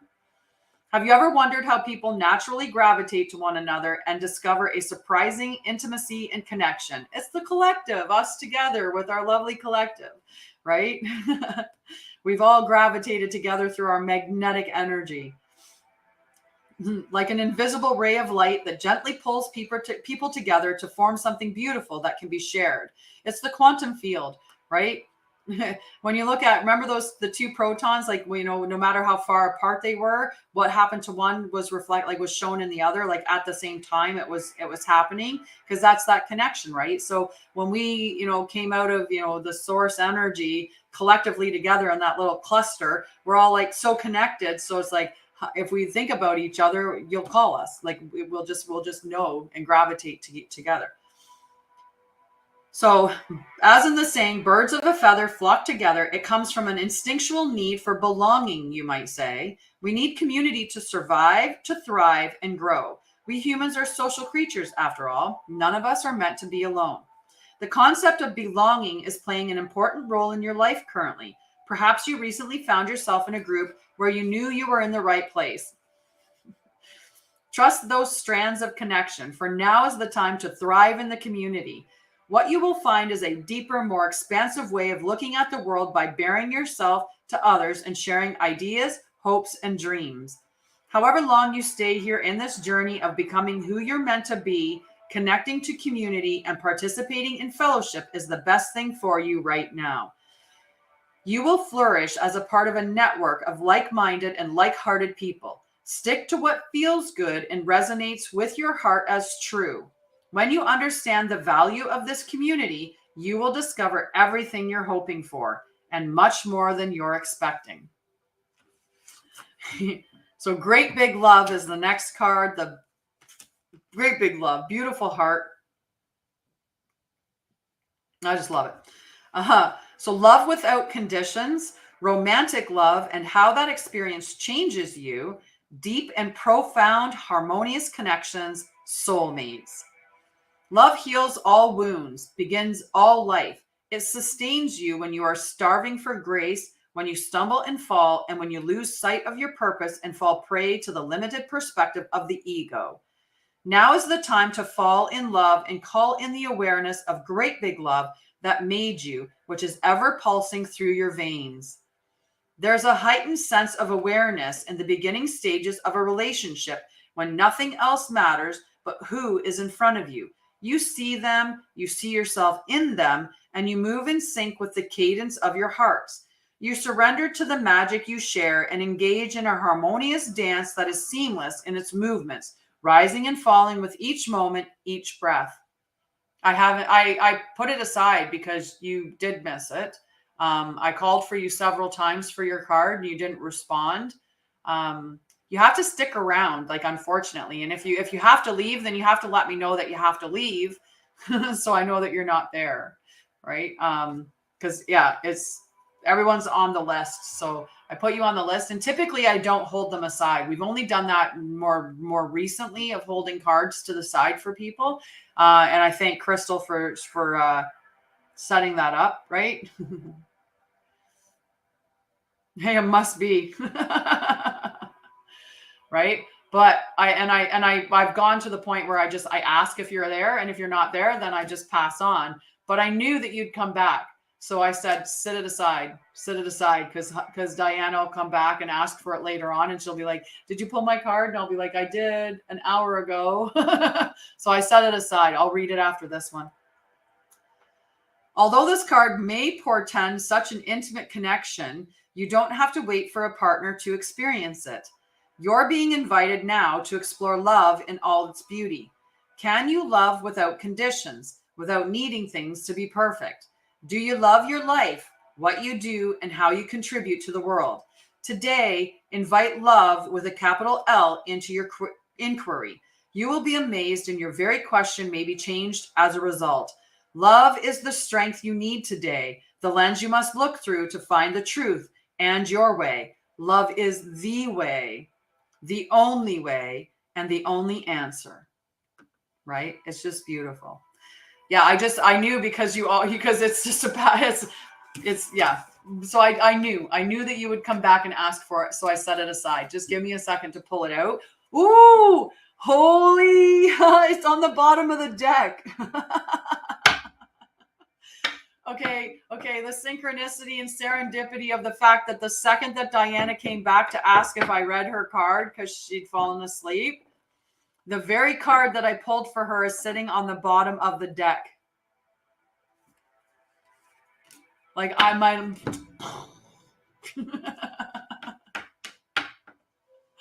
This was your card, Diana. I didn't have to search for it. I love it. I didn't have to search at all. Wish upon a star, number 39. That was so cool. And look, it's Leslie's card. And look, no. Could you imagine? I believe it is too. My spidey sense is saying yes. But that's so cool. Leslie's card's the next card on the bottom. Okay, number 39 for Diana. Wish upon a star. Intentions based on your desires and aspirations. The act of consciously committing to a vision. Sacrificing something of value. Gambling on yourself. Trusting that dreams can become reality. The importance of daydreams. Do you believe your dreams can become real? Do you, Diana? Strong question there. Do you believe your dreams can become true? Or do you shrug them off and chide yourself for being unrealistic? What if you could trust that the world around you holds promise you have not yet realized? Perhaps the point all along is not how something can happen, but the power of wishing and intending. Strong message for all of us. We humans have multiple ways to ritualize owning a dream we want to see manifest in physical form. Think of a wishing well. You infuse a coin with your intention, tuning into the feeling of having a particular experience.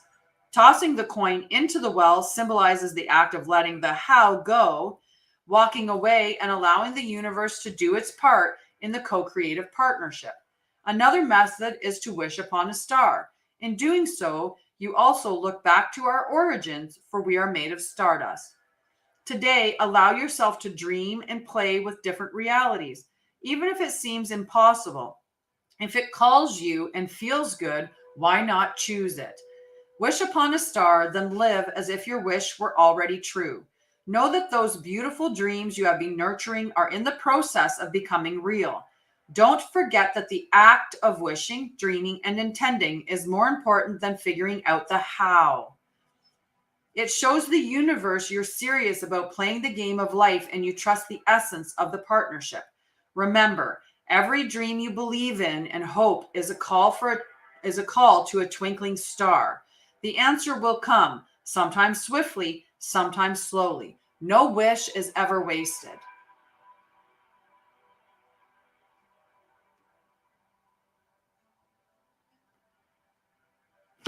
I'm going to let the collective tackle that question.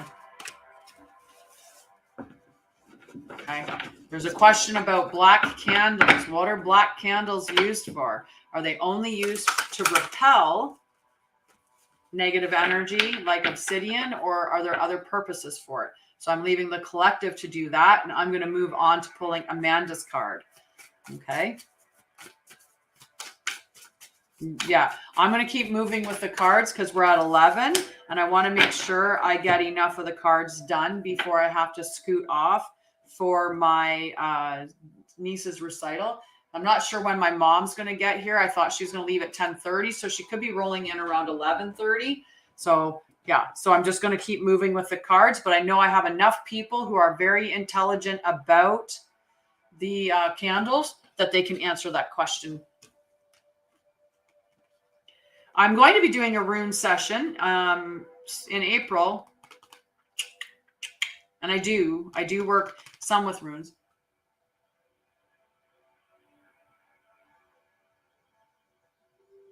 See, that's I want to correct all of that you said that. You're like, wow, I love that. Dreams. I hope some come true. So right away, there's the you don't believe, right? And then it's a good card to isn't it? So you don't believe that it's a good card. That is like the wish card. It's a wish upon a star card. Like you can't ask for and it's a beautiful card. If I gave that to anyone, they would say that it's a good card, right? So you have to work through whatever that anxiety and negativity is, right? Right? Bad dreams, right? That's not what it's not talking about. Like when you sleep and you go to sleep and you wake up and you look at what dream that you had. This is daydreaming. This is dreaming, like having a dream, right? Right? You have to believe that what you're wishing for will come true or it won't, because you don't believe that it will, right? What you believe is what happens. It's your belief that needs to happen, right? It's aspirations, exactly like Marilyn said, aspirations. It's not when you go to sleep and put your head on the pillow and what you dream is going to manifest into reality, right? Sometimes when we dream, we astral travel, right? Or we actually, sometimes we're just letting go of junk thoughts, right?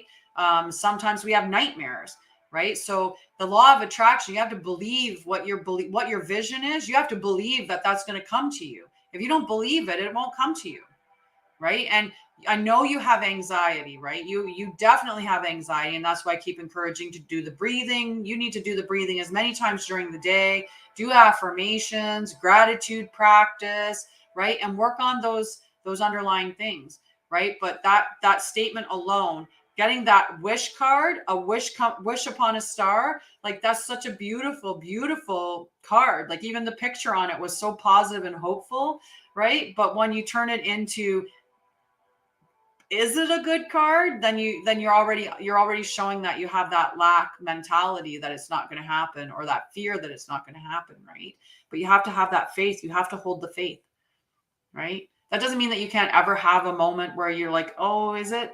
No, but you have to push yourself. Like you have to step back into that belief. I believe that it's going to happen. I know that it's going to happen. It just doesn't matter how it gets to me or the timing. I have to let go of the timing because it will come to me in divine timing, right?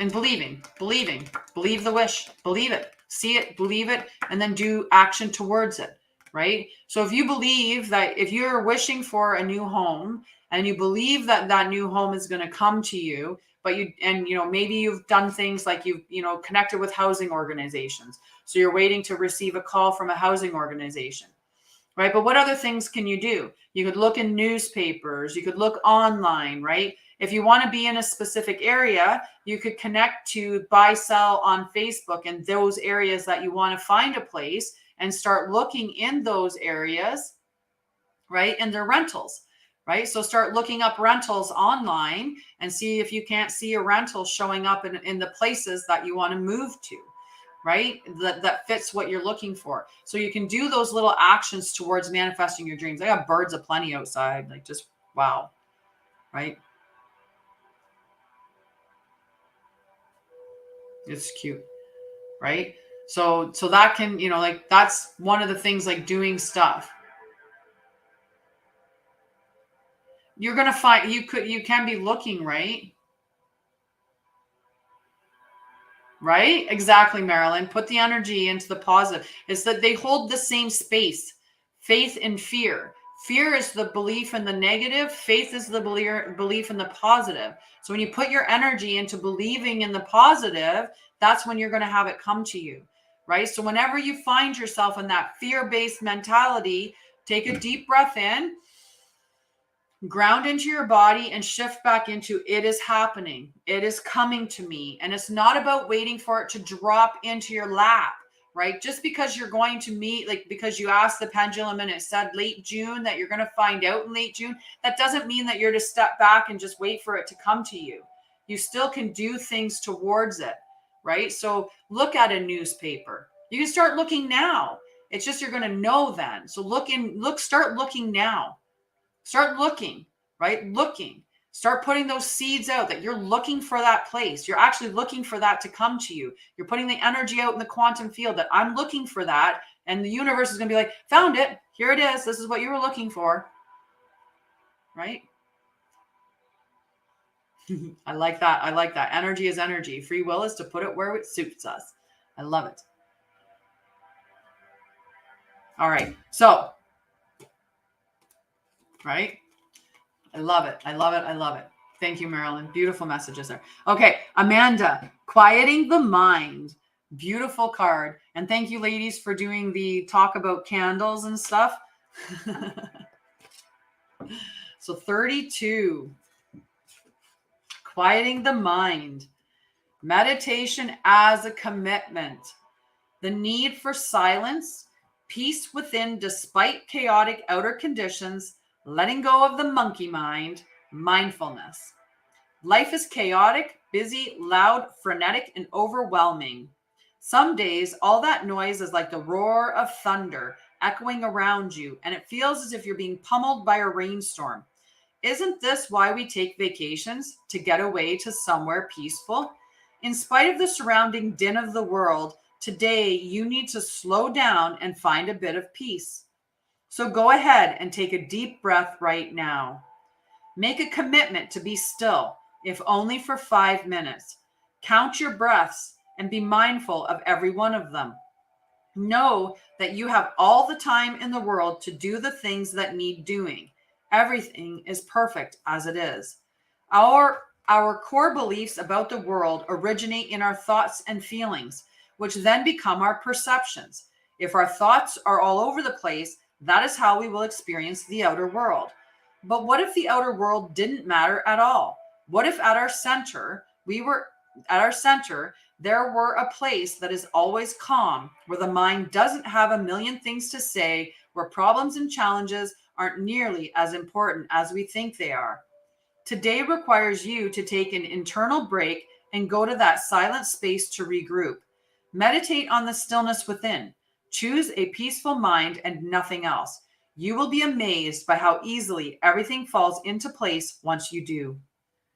Beautiful message for everybody, right? Taking those mindful moments. And when you go in within, right? When you go within, everything without doesn't seem to be as important, right?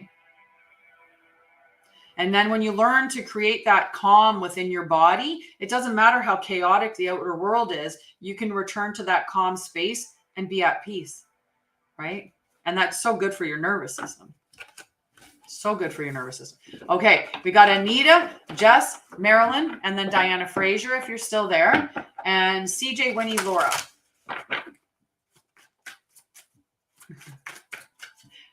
Yes. Okay. Just all the fluttering out there is incredible.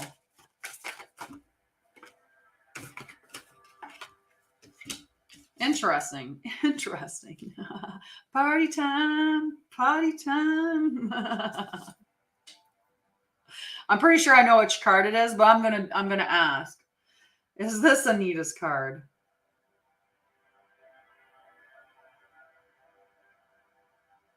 Is this Anita's card?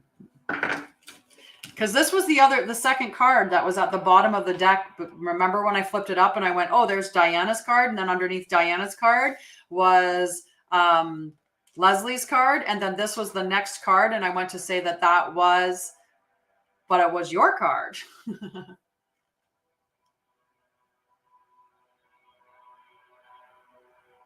I love you too. Just believe. Just believe. When you have that moment where you feel like you don't, just breathe. Notice, just breathe. Just breathe. Love you. Love you. So this card is called a powerful move. A powerful move.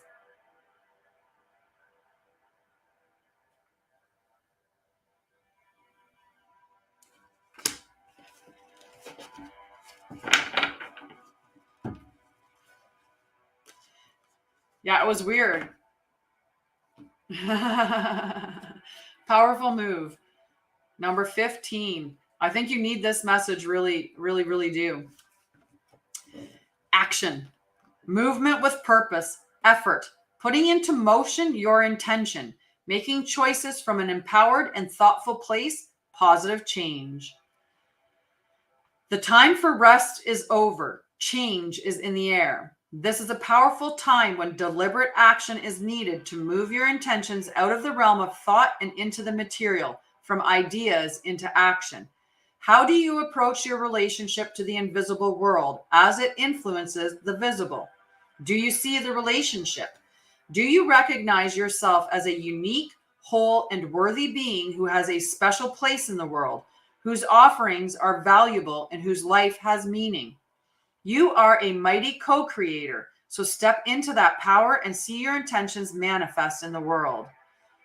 Real positive change is possible when you make choices from an authentic sense of self and take a conscious step towards your dreams. To take steps towards your intended experience, start first with the way you think. Let curiosity be the focus now, and display a willingness to discover new things instead of confirming your past expectations. Be open, be clear about your motives and desires, and set your intentions. Then step into the magic just waiting for you to claim it. Traveling, moving, flowing, flying. Whatever describes the changes in your life, know that these are called for now. Act with thoughtfulness and awareness, and remember to be true to yourself. What is called for now is doing the thing that needs to be done. All will be better than well. What an exciting time indeed. Ooh. Powerful card. Powerful card. All right. After Anita is Renee, and then Jess and Diana on Jess, Marilyn, and Diana on Facebook. Okay. So first is Renee.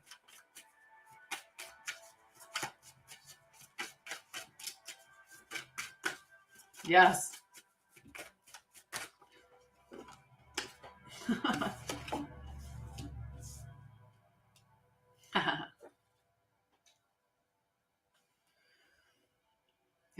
Is this Renee's card?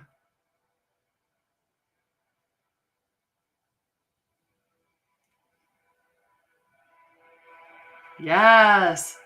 It is one of the best cards you've gotten, and right on time. Okay, Renee. I knew which card it was, and it's interesting because I feel like you had bearing fruit recently, or the bearing fruit card came up recently. But for interesting. For Renee, great and full. Okay, so Renee, great and full. I love it. It's a beautiful message for all of us, right? Have fun, Helena. Love you. Love you. All righty, number 4. Number 4 for Renee. I'm waiting to see Renee pop up on there. You have a blessed day too, love. Mwah. I'm so happy that Cass is sleeping. The squirrels and birds that have been on the deck this morning, it's just like there's a nature show out there, and he's just sleeping away. Hi, Rachel. How are you, love? So I'm not seeing Renee comment. Renee, can you drop a comment in there, love? I'm not going to read the card until you're present. So if you're not there, then I'm going to move on. Oh, I got to switch my leg out. Sitting in one way for a bit. Ah, Cass. Cass's cute little picture. Awesome. I love that. It's a beautiful Friday. I feel like the energy is like really, really great energy today. I am surprised though with the likes. You can tell that Melinda and Mel aren't here, because when Melinda and Mel are here, we hit like 30, 40,000 for likes. But when they're not here, the likes are a lot less. There's so much activity out there. It's hard. Yep, there goes another squirrel on my yard. Another squirrel on the deck. He's a biggin. He's a chonky boy. Stopped right at 100 likes, perfectly on the thing. Oh, there he goes. He's off. Cass is still just sleeping away. She's not back. Okay, I'll hold off on. I'm just gonna go until we're finished with the list, kind of thing, and then also if my mom shows up, then I'll kind of like at that point I'll look at it. I'll look at it, but otherwise we'll stop. You know, typically when we normally stop, just to give that an idea. Okay, so the next card is for Jess on Facebook. So we got 3 on Facebook, back to back to back. Kind of fluffy, but it, you know, like not as fluffy as it should be. Not as fluffy as it should be. Yes, we can do that as well. Like fluffy, but kind of a sparse fluffy. Is that a better way to put a sparse fluffiness? Ooh, Jess. Interesting, because I saw this card and I was like, it's somebody's card, but I wasn't sure whose. Now we know. Shining through, Jess. Number 30, shining through. Hi, Joe Boxer. How are you, love? Shining through. I love it. Yeah, she was a chonky woman. Maybe she had a couple of buns in her oven. She was chonky. I like that word, chonky, when talking about a squirrel. Braggers. So shining through, Jess. Self-expression without filters or masks. Authentic communication. Being proud of who you are. Shining in the world. Refusing to make yourself small just to belong. You are being called to step into your true power and essence. This is one of those times when you're required to bring everything you are, all that you've learned, experienced, and integrated, and offer it up in service to the world. When you take center stage, you will be noticed. Yes, as you shine brightly, you will naturally stand apart from others. This idea may bring up excitement and genuine pride or discomfort, but this is not the time to make yourself small to avoid the glare of the spotlight and potential punishment by others. It takes courage, but know that this is the right thing for you today. Oh, he just switched position. I thought he woke up, and I was like, we could get an exciting moment here if Cass catches what's going on outside and starts to bark at it. So, but he's still sleeping. So we're okay. You have come so far. You have been in the proverbial back of the room in learning and gathering mode for so long, and this important time has served its purpose. You must now step into a new consciousness, seizing a new opportunity to share your wisdom. You will be like a lighthouse, shining through the dark, illuminating the way for others. Paige, hello, love. It's been a while. Be careful of the voices in your head that say you can't, or you don't know enough, or who are you to shine?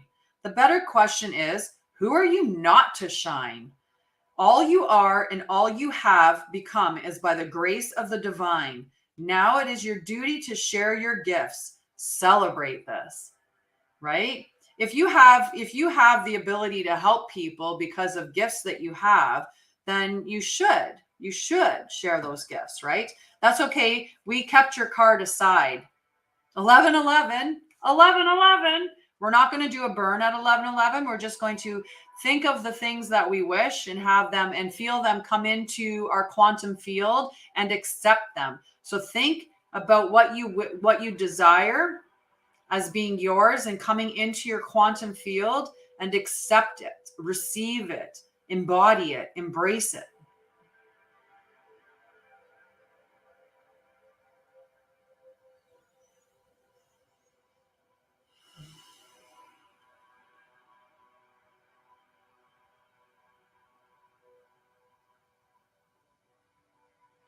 Beautiful. Okay. I would have been really happy had it been right on the bottom of the deck like the last time it was.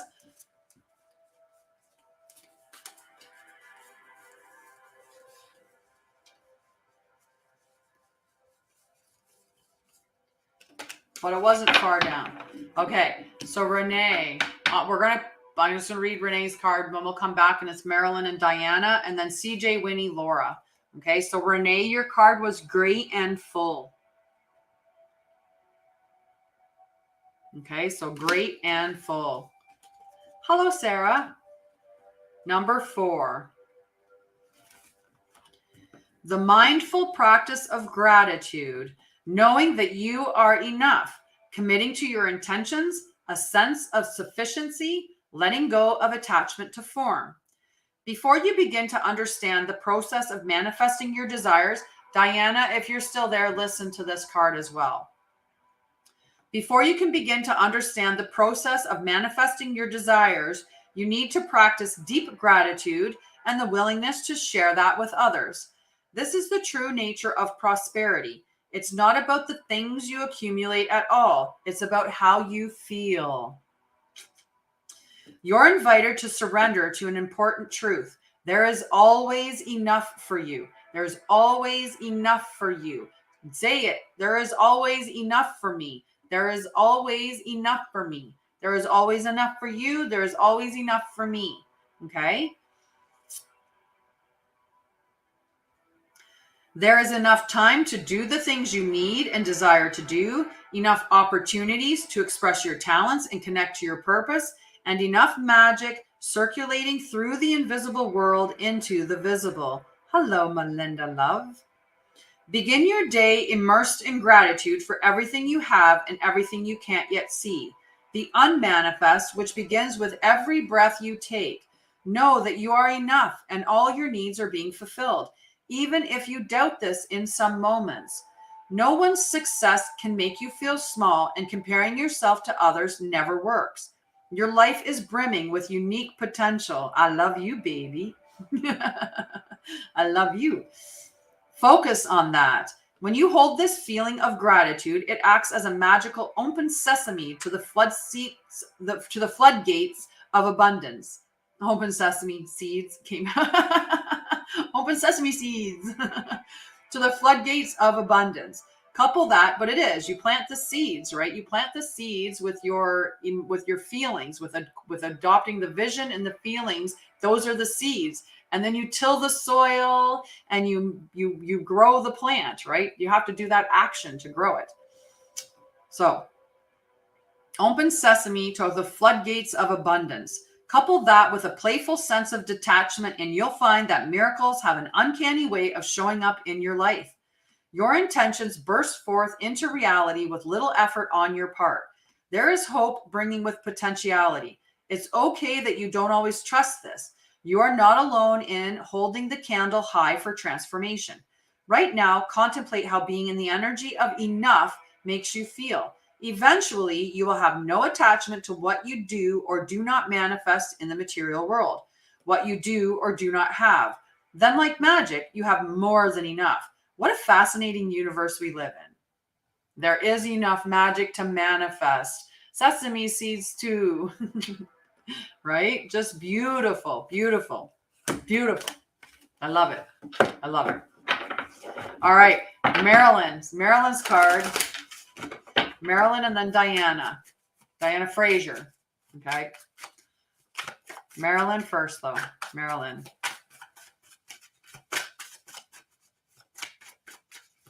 Sorry, there's a phone call interrupting, but not a phone call I need to take. Shouldn't say not a good phone call, but not a phone call that I need to take right this minute. So it can wait until after.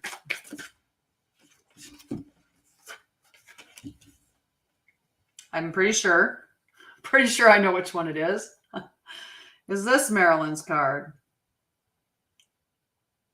Is this Marilyn's card?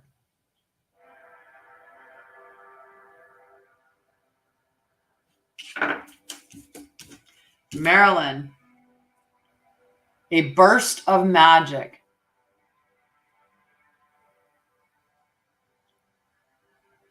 A burst of magic.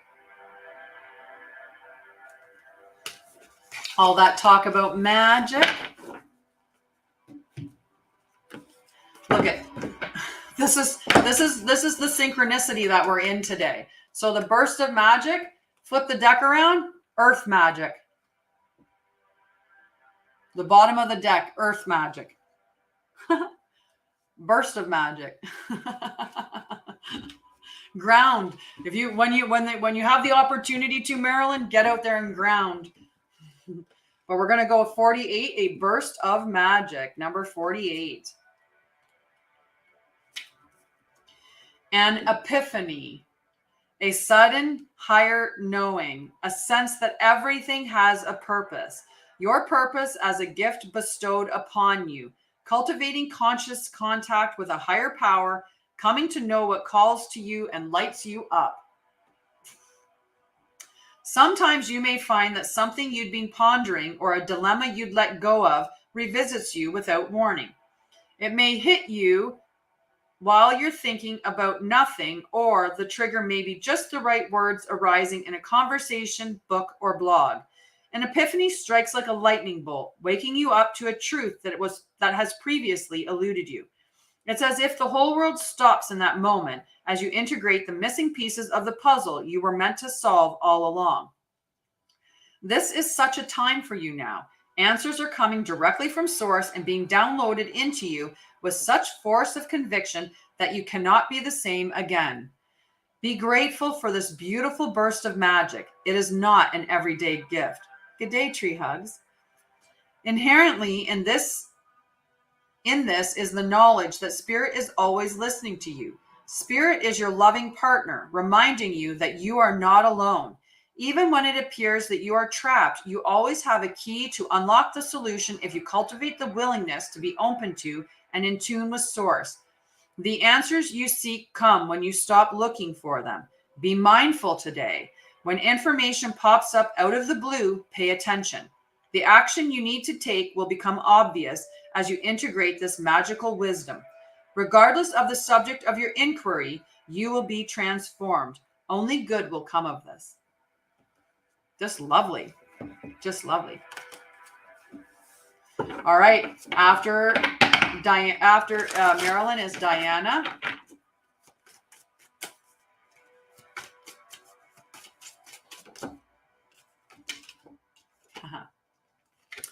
Diana, number 33, a tall tale. The Pinocchio card, a tall tale, number 33, right? Abracadabra. I love it. I love it. Number 35, 35, a tall tale. I said 33, but 35, a tall tale. Denial, concealing the truth so you can manipulate and control a situation. Fear-based communication, creating a narrative to hide behind. Not allowing the fear of what others will think to influence your words, learning to communicate from a place of authenticity. You or someone else is telling a tall tale right now. You always know if a falsehood is spoken because it doesn't feel grounded.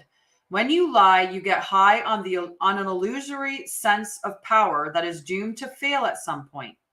You feel driven by the fear of exposure, but something makes you stick to your story even though you know it has no substance. Whatever lie we are caught up in isn't as important as the motive for it. Why does anyone lie? Perhaps we don't believe the truth is good enough, or we want to keep doing what we know we shouldn't be doing. It's right when we lie about why we smoke, right? We know it's bad for us, and there's no other reason. But we'll lie and we'll say, well, it does this, or, when we say that we're going to quit, but we know we're not. We know we're not in that state yet. We're not at that point yet. And we're like, yeah, you're somebody like hounds you about quitting, and you're like, yeah, I'm planning to, like, next week, I'm going to quit next week.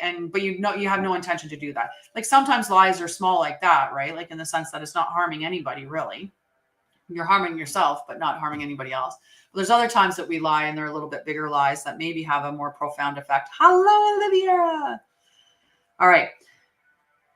The lie put forth while in denial, such as hiding an active addiction. It's funny, I didn't even finish reading the sentence, but hiding an active addiction was the next state.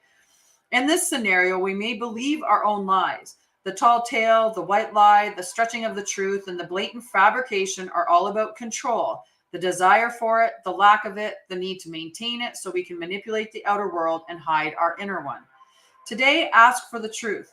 Be willing to pay the price and be okay with the vulnerability your lie is exposing in yourself and others. Transparency is required to get where you need to go to be truly empowered, to reveal the strength of what is true and authentic.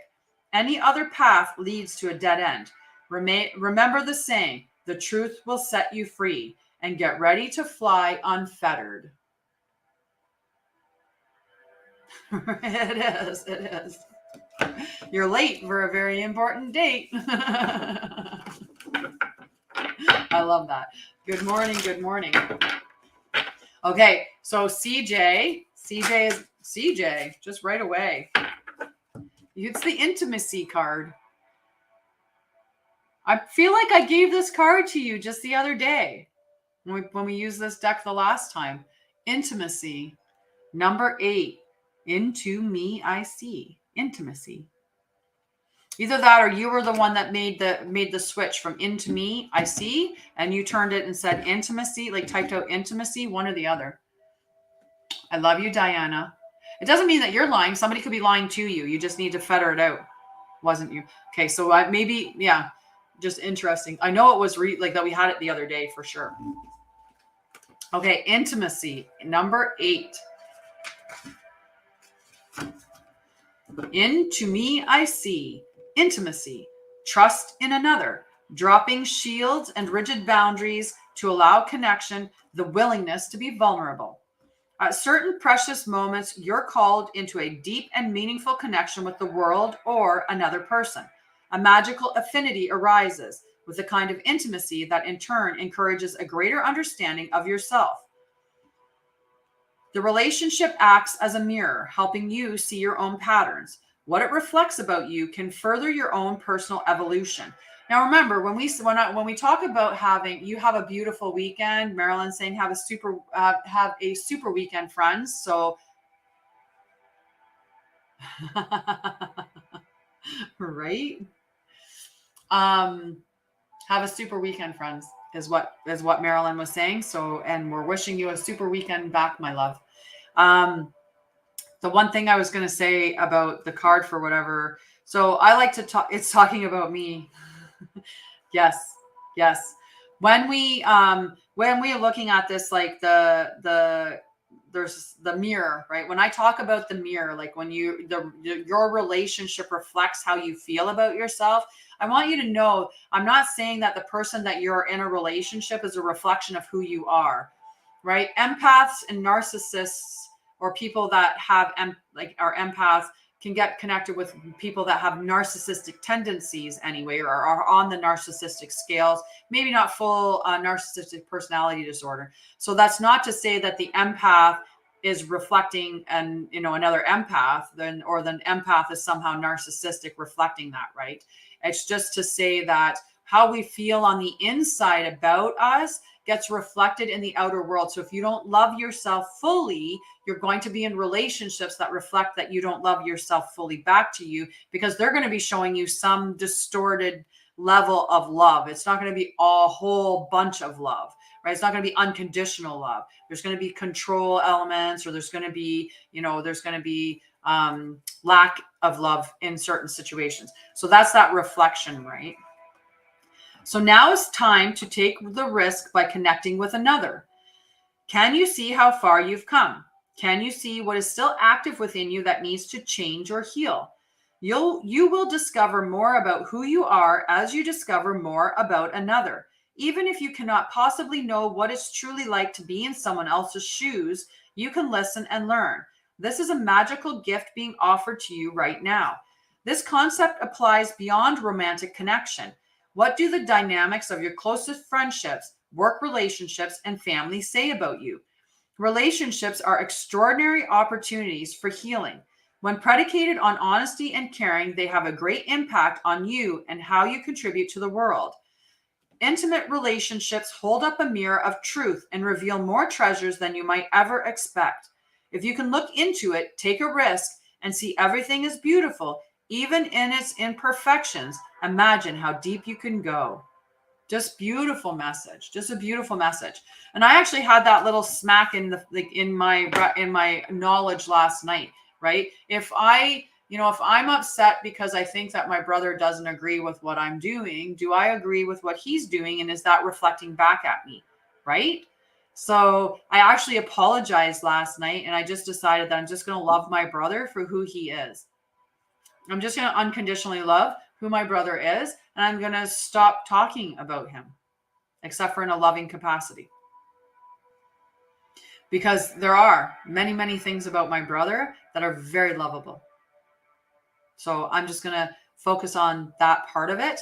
And yeah, I'm going to stop talking about the other part, because if I don't want him to be negative talking about me, I shouldn't be doing the same, right? I'm going to use that mirror to reflect my behaviors back at me. And so last night I caught myself thinking that thought that I was doing, like, if I can't be upset if I do the same thing, right? If I'm judging him, what am I doing myself? And maybe the judgment needs to come back on me. So I apologize for any negative ways that I have captured my brother, because I do love him.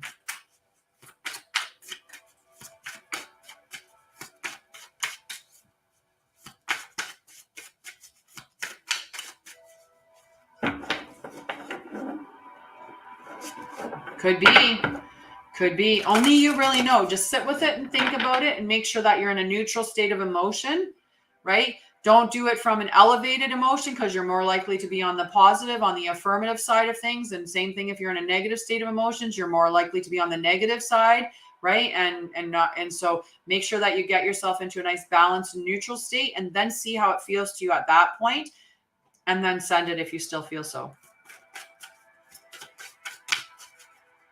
It's a rainy day. Oh, we have a beautiful day here today. All right. So I'm going to put this card back. You can definitely get a card, Olivia. You have love beside your name. You immediately get put on the list. Is this Winnie's card?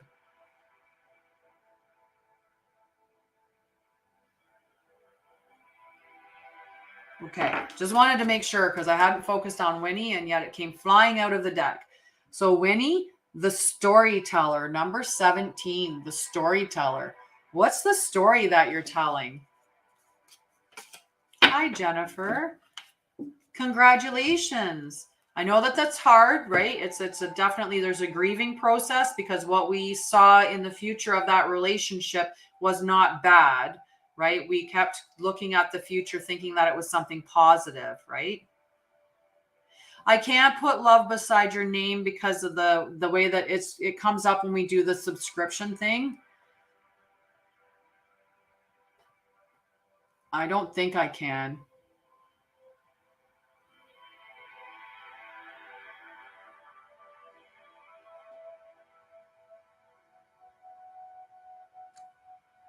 Yeah, I can't because it's a TikTok thing, hon.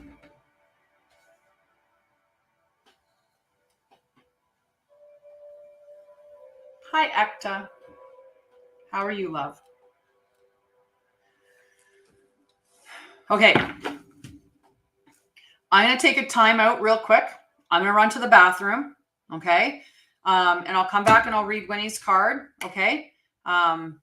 Yes, it's in my heart for sure. I have you on the back here as someone that has the love placard, so I keep that marked down. You and Debs did the subscription through like e-transfer, PayPal, that kind of way, and paid directly to me, which, you know, in the end is actually more beneficial, because I keep 100% of it instead of whatever I get from whatever TikTok determines to send me. And their payment thing is broken. They didn't pay me what they should have been paying me for the subscriptions that I have. But I'm going to run upstairs to go to the bathroom really quickly. And I'll be back in a hot minute. I just wanted to make sure real quick that I'm not missing any messages from my mom before I run up there. Okay. Okay, I'm gonna run pee and I'll be right back. So time out. Okay. I love you. Have a wonderful day. Blessings to you. Okay. So I'll be right back. I'm gonna go to the bathroom. Hang on.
Back again.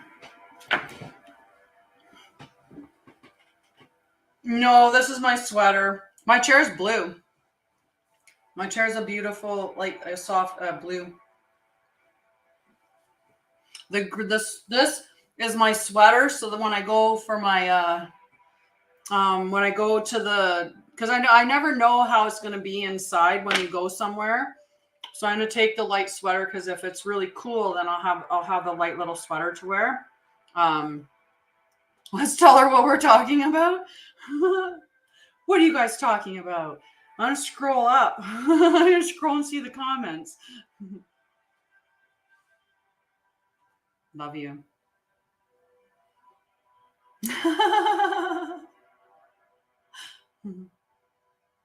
Oh, you guys are sweet. I don't know what you're saying, but I know you're sweet.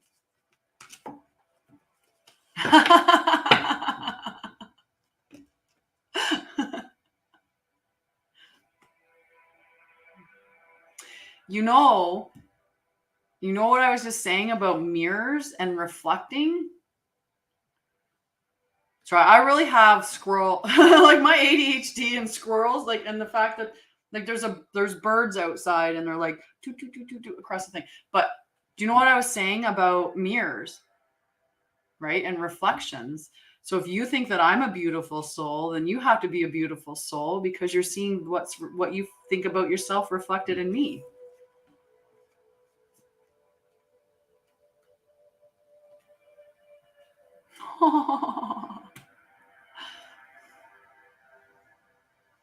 You guys are too kind. Too kind. This is for Winnie, the storyteller. Aww. Okay, now I gotta scroll up and read. I gotta scroll up and read so I can send Liz a bunch of love.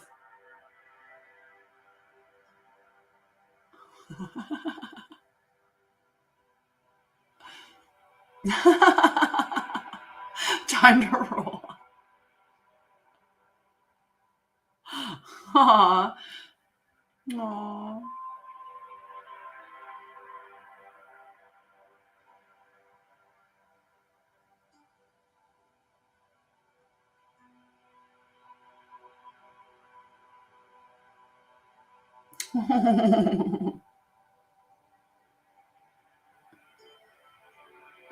You guys are too cute.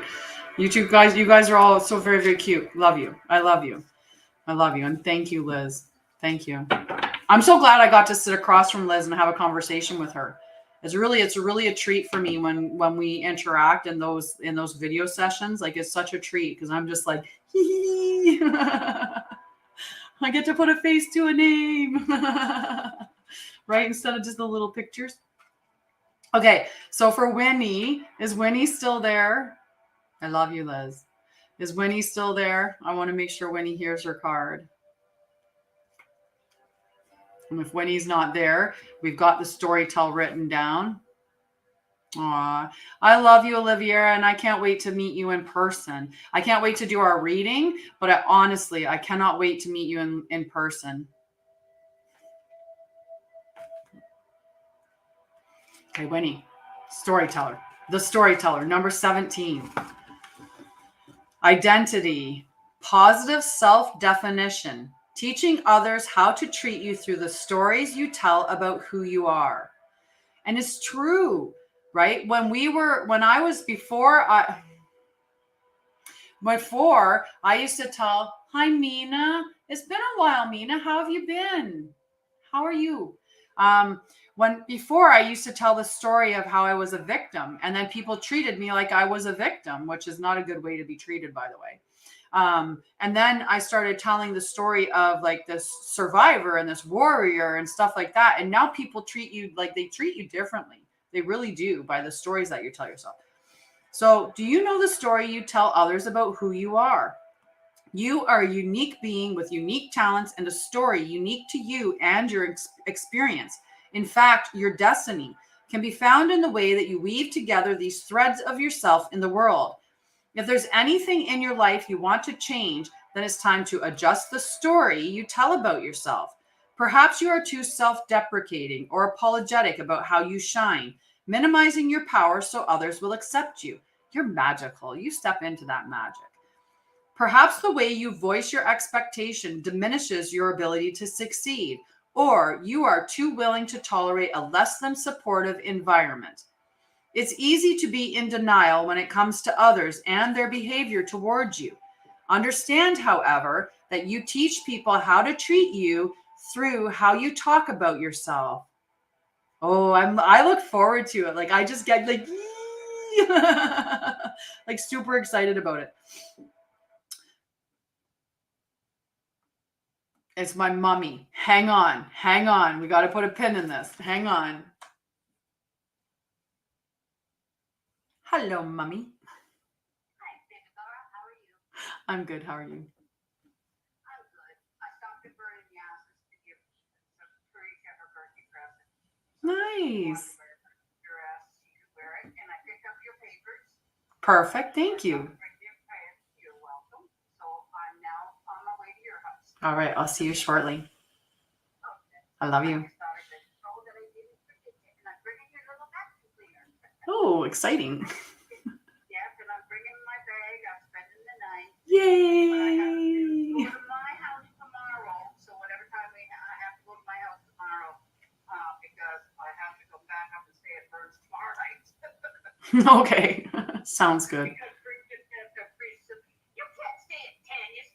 You're my grandma. You're my nana. You got to stay here.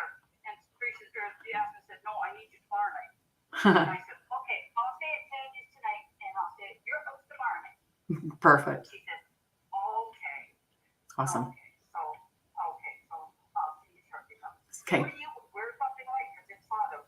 Yeah, I'm wearing the what I told you I was wearing. I'm wearing the capris and I'm wearing the light shirt. I'm going to bring my little green sweater just in case it's cold inside the arena.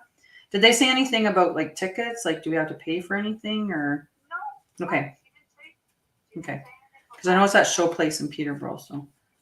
Yeah, she said if you didn't have where it was, she said she sent you a. Yeah, she sent me a message. I just. Yeah, she said if you didn't get it, she said let her know. And then I was telling her I'm not going down with friends Donna and Alan. No. Okay, Mama. I love you. Yeah, we'll talk about it when you get here. Okay, I love you. Bye. Bye. She's gonna go into a big old story. I had to tell her we can talk about it when she gets here. But she made me super happy because she's going to spend the night. So I get super excited. She's going to spend the night. But then my niece was like, you can't stay at Auntie Tanya's house. You're mine, Grandma. And she's like, also, so then her mom said, well, I need her for tomorrow night. And she's like, see, I'll stay at your house tomorrow night. So she's staying with my nieces tomorrow night, which is cute. Very sweet. It always makes me happy. Oh yes, I haven't finished reading the card. Hang on. Back to reality. Hi Jenny, welcome back. I can put you back to blue and then I'll grab a card for you, or back to white and then I'll grab a card for you after in a moment if you stick around. All right, so for the rest of the storyteller card. Once you recognize what story you're telling others about how to treat you, you can tell a different one. What if you could connect to your true power as a co-creator of your reality? The story originates in your mind, how you think, your conditioning and past experiences, how you view the world, and what you expect to see in it. The truth is, you have everything you need to tell a new tale and weave more blessings into the world as your unique contribution. In fact, practice speaking of your amazing success, your overflowing abundance, and all the love that surrounds you. Soon, the outer world will tell the same story back to you. Right? So as Leslie was saying, tell her people are telling you they love you, and I'll tell my mom that, and my mom will be like, well, of course they love you. Like you're like, my mom's my number one supporter beside like her and my youngest son for sure. And then, it grows from there. But that's the same thing. Tell people how people feel about you or how they think about you in a positive way. Talk about your abundance. Talk about all of those things. Right? It's just beautiful. Okay, Laura is next. If you have the link, Diana, you can go to the link and check and see when I have time. Okay, love? Okay, just look and see when I have time. You're welcome, Winnie. Love you, friend. Okay, I'm going to see if this is Laura's card. Is this Laura's card? So the reason why I asked is because even though it was only one, is because we've already had this card today. So it's the second time that the power of purpose has shown up. Love you, Mirth. I'm going to say Mirth because there's two Dianas, so I want to make sure that you're getting that message to you. Okay.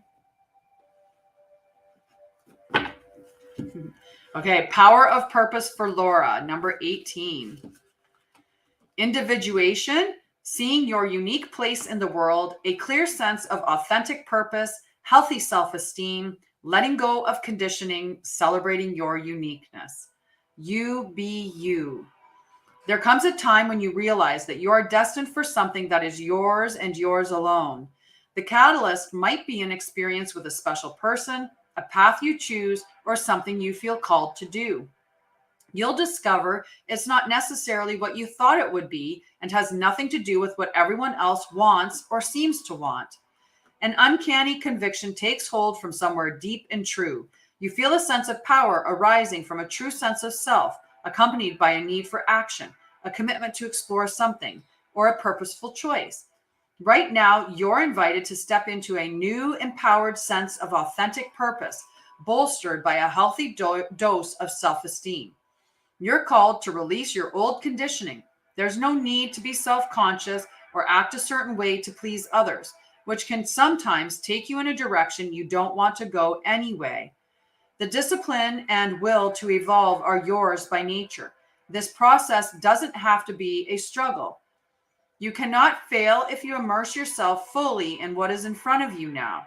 You are exactly where you are supposed to be. You never have to seek your purpose or wonder what it is. Just keep removing the blocks to your essential self, and your purpose will find you. It's that easy. What a wonderful thing to know. Just beautiful. Just beautiful. Right? So I'm going to do this really quickly so I can share that link because it'll be easier to do it now than after the live. So I'm going to send you right like the one to where, and you'll just select the, nope, that's the wrong one. That's the wrong one. I'll go back for a second.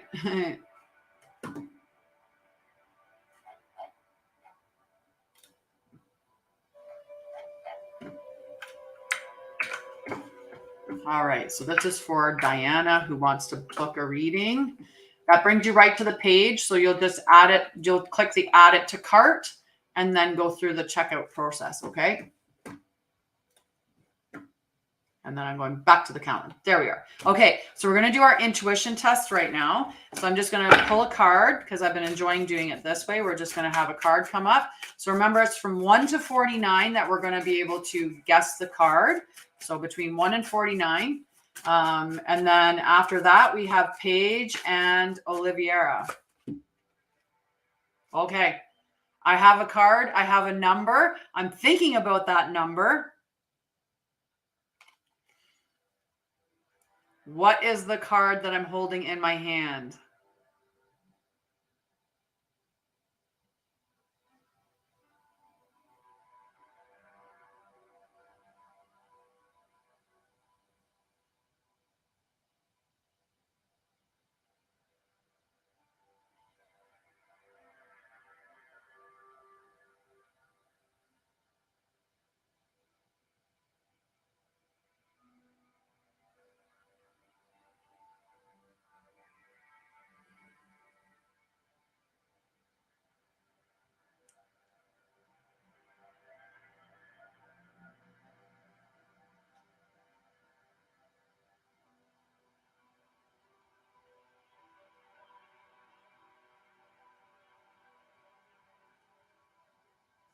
And while you guys are guessing, I'm just going to tap on the screen. I'm still thinking of the number.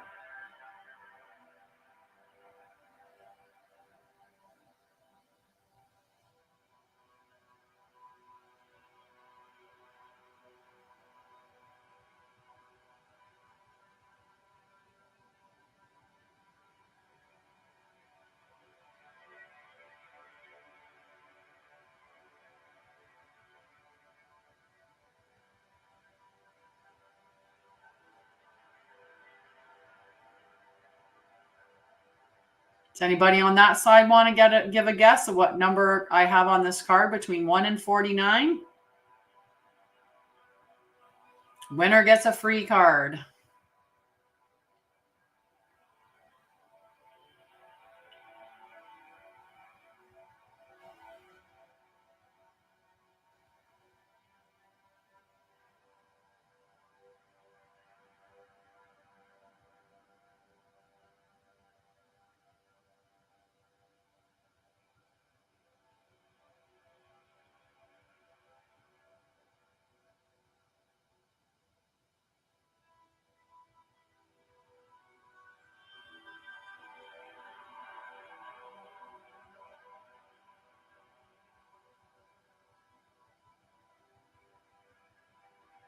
Okay, we don't have any guesses on this side, so I'm going to call it right here.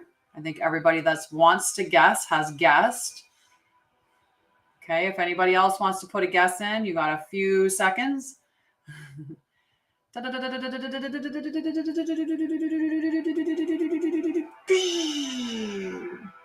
625 likes I did just there. Just rapid fire likes. Alrighty. The number on the card, and there is a winner today. Somebody did guess the number on the card, and it was Jenny, number 15.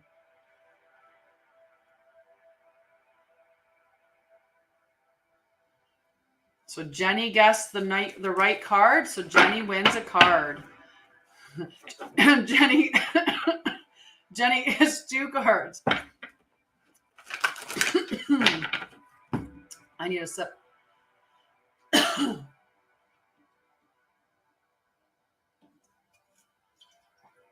mean, you were so quick on it too. Like as soon as I saw, I went, wow, so fast. So fast. Very good. So you get 2 cards today. I have to shake up my spicy coffee. I keep forgetting.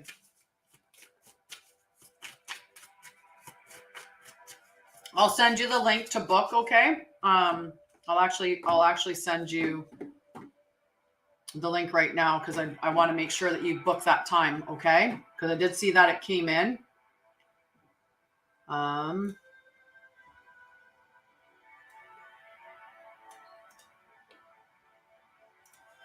going to switch it to the, it's okay. The link is there, but it's okay. It's different. I have to check that screen to see that it goes right, but this allows you to book an hour-long session, okay? But just for this one here, we'll use that link. Okay. So I'm going to do Paige, and then I'm going to do Oliviera, and then I'll pull 2 cards for Jenny, okay? Hi, Heart and Soul Coaching. Hi, Brianna. Okay, so Paige, my friend. Whoa. Oh, Paige needs to be great and full too. Number 4, great and full. Okay, and I'm just going to scroll, make sure. Okay, perfect. Ha! Put my book down. Number 4 for Paige, great and full. The mindful practice of gratitude, knowing that you are enough, committing to your intentions, a sense of sufficiency, letting go of attachment to form. Before you can begin to understand the process of manifesting your desires, you need to practice deep gratitude and the willingness to share that with others. This is the true nature of prosperity. It's not about the things you accumulate at all. It's about how you feel. You are invited to surrender to an important truth. There is always enough for you. There is enough time to do the things you need and desire to do, enough opportunities to express your talents and connect to your purpose, and enough magic circulating through the invisible world into the visible. Begin your day immersed in gratitude for everything you have and everything you can't yet see, the unmanifest, which begins with every breath you take. Know that you are enough and that all your needs are being fulfilled, even if you doubt this in some moments. No one's success can make you feel small, and comparing yourself to others never works. Your life is brimming with unique potential. Focus on that. When you hold this feeling of gratitude, it acts as a magical open sesame to the floodgates of abundance. Couple that with a playful sense of detachment, and you'll find that miracles have an uncanny way of showing up in your life. Your intentions burst forth into reality with little effort on your part. There is hope brimming with potentiality. It's okay that you don't always trust this. You are not alone in holding the candle high for transformation. Right now, contemplate how being in the energy of enough makes you feel. Eventually, you will have no attachment to what you do or do not manifest in the material world, what you do or do not have. Then, like magic, you have more than enough. What a fascinating universe we live in. I love that card. I really love that card. Okay. Oliviera, my love.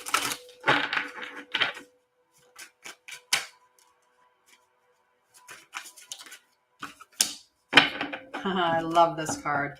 Awakening Genius. You have to tell me when the last time I used this card, if you remember it being given to you.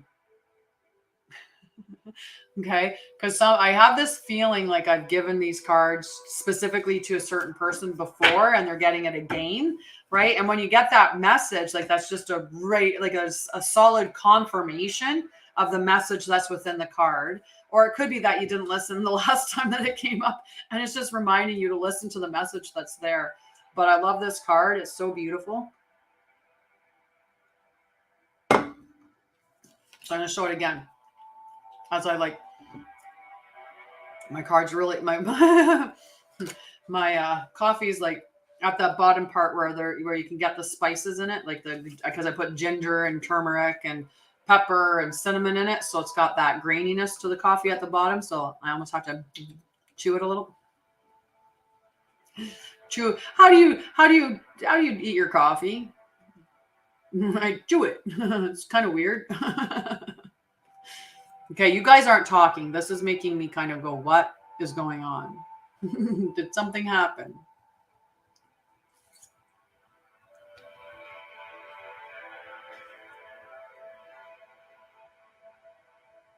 Good soup.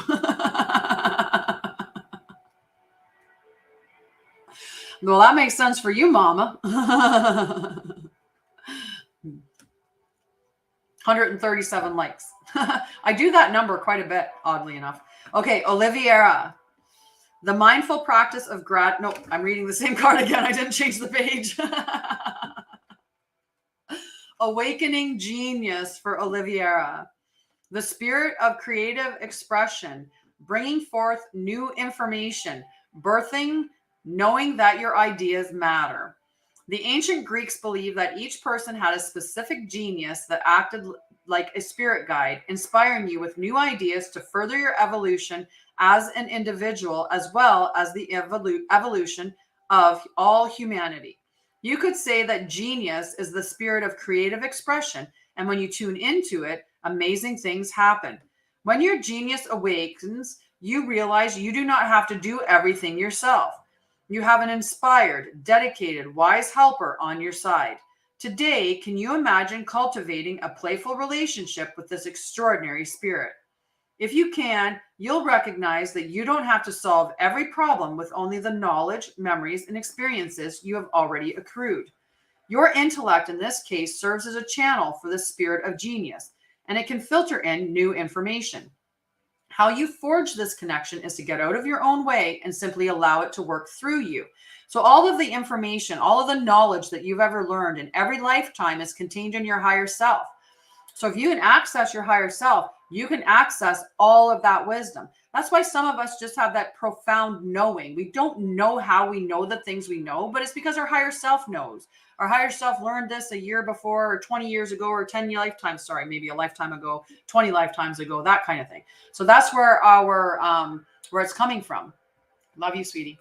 Okay. The word genius comes through the Latin geniere, meaning to bring forth or birth, and it shares the same root as the word generate. You are at this moment about to give birth to a new mode of expression, and a powerful one at that. Commit to partnering with your genius, and only deep satisfaction and success will result. Today is a day when your inspired ideas matter, right? And that's why like the education system is kind of whatever, because they don't take into, like, it's all about teaching you how to be a good employee for one, but it doesn't consider that, you know, if you could get into your intuition and you could do the spiritual practice to allow yourself to connect to your higher self, that we have ancient wisdom, right? So when you think about it, like I've now since through experiences that I've had channeled that I've been a high priestess in Atlantis and a high priestess in Lemuria. So if I have both of those, the knowledge contained from both of those experiences within me, then being a priestess right now, and I've only dubbed myself a priestess, not even a high priestess, but just a priestess, right? Then I have all the knowledge that I need necessary to do that. But if we live in this world, it's like, well, where's your education, right? You don't need the education. You have knowledge. You have ancient knowledge, and so do you, and every one of us has that, right?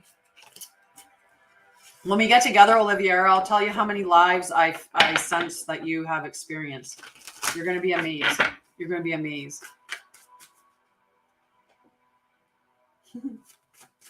Cass is rolling over to have some more sleepy time.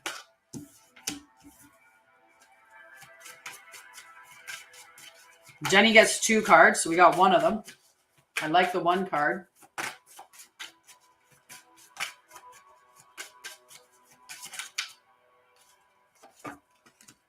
Okay, I gotta check. And actually, I don't. I'm going to check them both, make sure they are. Is this Jenny's card?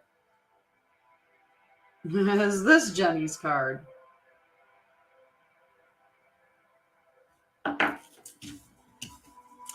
I knew, so that's why I just threw the other card out. Because I'm pulling 2 cards for you, I wanted to make sure that these were in fact both the cards.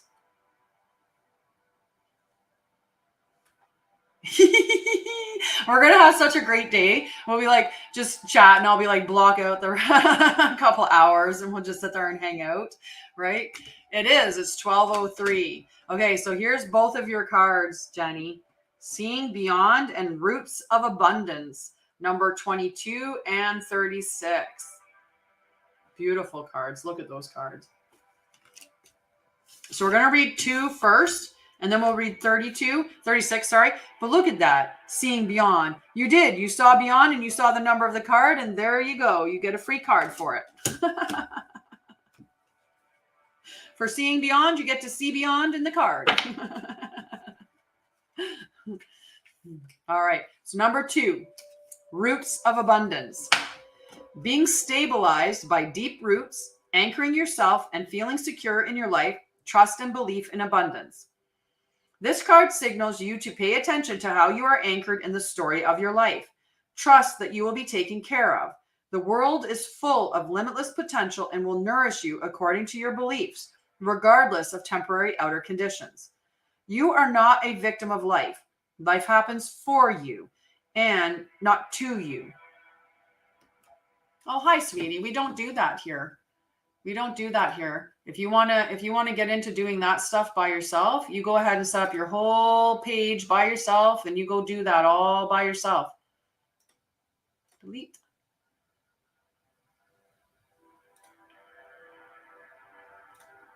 Delete.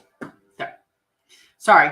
We had someone coming in saying, like, send me a friend request or message me directly. I read your name and feel strong energy and thought you needed readings and guidance. So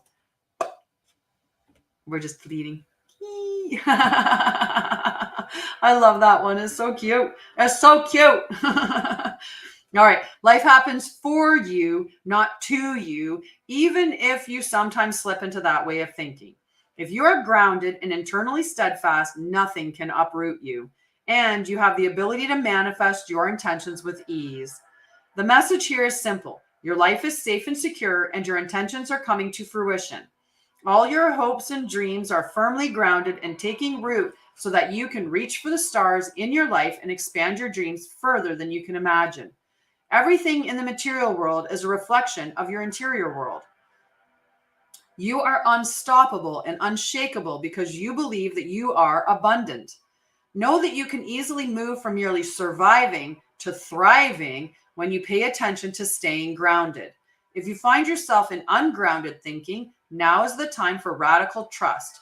Growth never follows a straight line. You will manifest what you need when you need it. A tall, healthy tree doesn't need to hold on to the ground for dear life.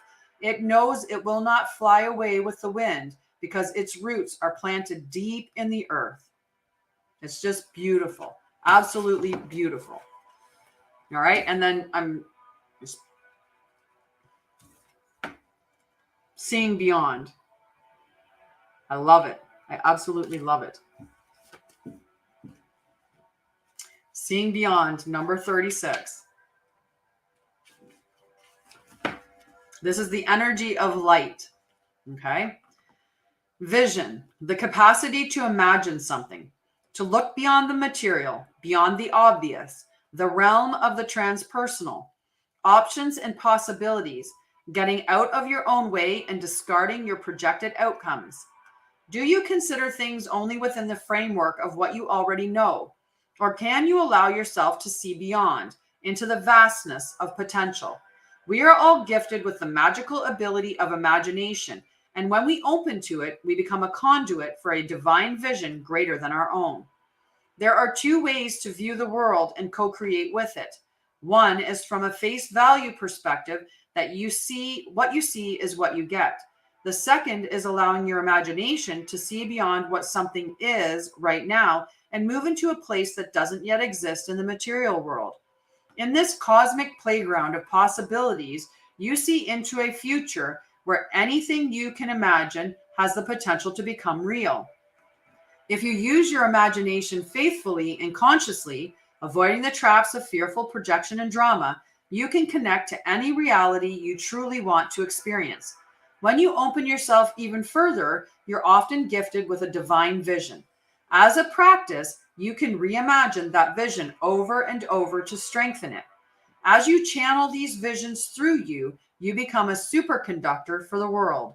Today, know that your vision, what you imagined forming in the invisible, will be delivered into the material world. Don't worry about the timing of things. That is in the hands of the universe. Your job is to continue to imagine, take a few steps forward, then imagine some more. The universe's job is to make it real. What a fabulous partnership. We should all be listening to that. Strong message there in manifesting. Strong message. Okay, Mama and Papa. Mama and Papa. So Mama first.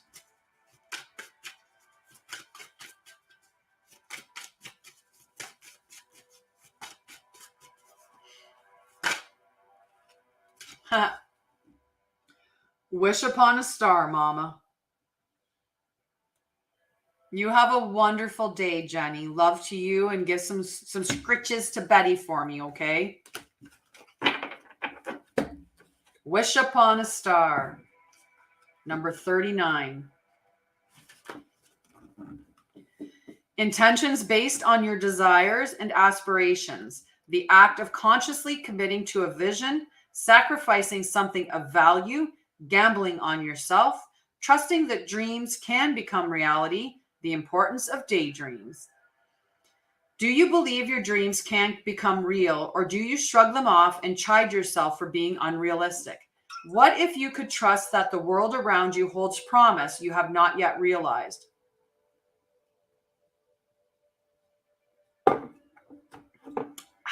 All gone. A repeat. It's a good card to repeat of all. Listen to the message again, Diana, because this is your card if you're still there, okay, sweetie? What if you could trust that the world around you holds promise you have not yet realized? Perhaps the point all along is not how something happened, but the power of wishing and intending. We humans have multiple ways to ritualize owning a dream we want to see manifest in physical form. Think of a wishing well. You infuse a coin with your intention, tuning into the feeling of having a particular experience. Tossing the coin into the well symbolizes the act of letting the how go, walking away and allowing the universe to do its part in this co-creative partnership. Another method is to wish upon a star. In doing so, you also look back to your origins, for we are made of stardust. Today, allow yourself to dream and play with different realities. Even if it seems impossible, if it calls you and feels good, why not choose it? Wish upon a star, then live as if your wishes were already true. Know that those beautiful dreams you have been nurturing are in the process of becoming real. Don't forget that the act of wishing, dreaming, and intending is more important than figuring out the how. It shows the universe you're serious about playing the game of life and you trust the essence of the partnership. Remember, every dream you believe in and hope for is a call to a twinkling star. The answer will come, sometimes swiftly, sometimes slowly. No wish is ever wasted. Very good one. Our thoughts are energy, and energy never dies. It just gets transmuted. So if you're thinking negative thoughts, transmute them into positive thoughts. Okay, Papa's card, and then I'm going to hop off.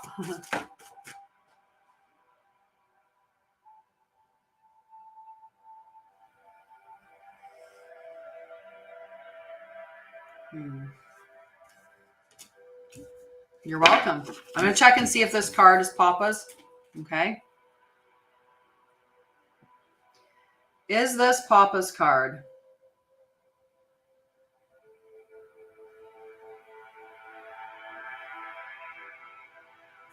$528. 528 is the frequency. The love frequency. So when you have a shower, play that music. My mom's here, so it's perfect time. Awakening Genius is the card that I pulled for Papa. Cass is going to get all excited.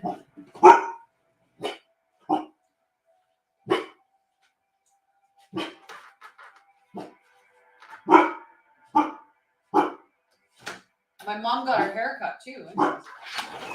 Go see hi to Nan. It's Grandma, you fool. So, Awakening Genius for Papa. Okay, number 29. Awakening Genius.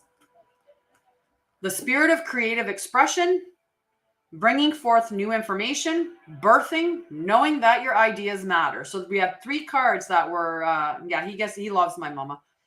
The ancient Greeks believed that each person had a specific genius that acted like a spirit guide, inspiring you with new ideas to further your evolution as an individual, as well as the evolution of all humanity. You could say that genius is the spirit of creative expression, and when you tune into it, amazing things happen. When your genius awakens, you realize you do not have to do everything yourself. You have an inspired, dedicated, wise helper on your side. Today, can you imagine cultivating a playful relationship with this extraordinary spirit? If you can, you'll recognize that you don't have to solve every problem with only the knowledge, memories, and experiences you already have accrued.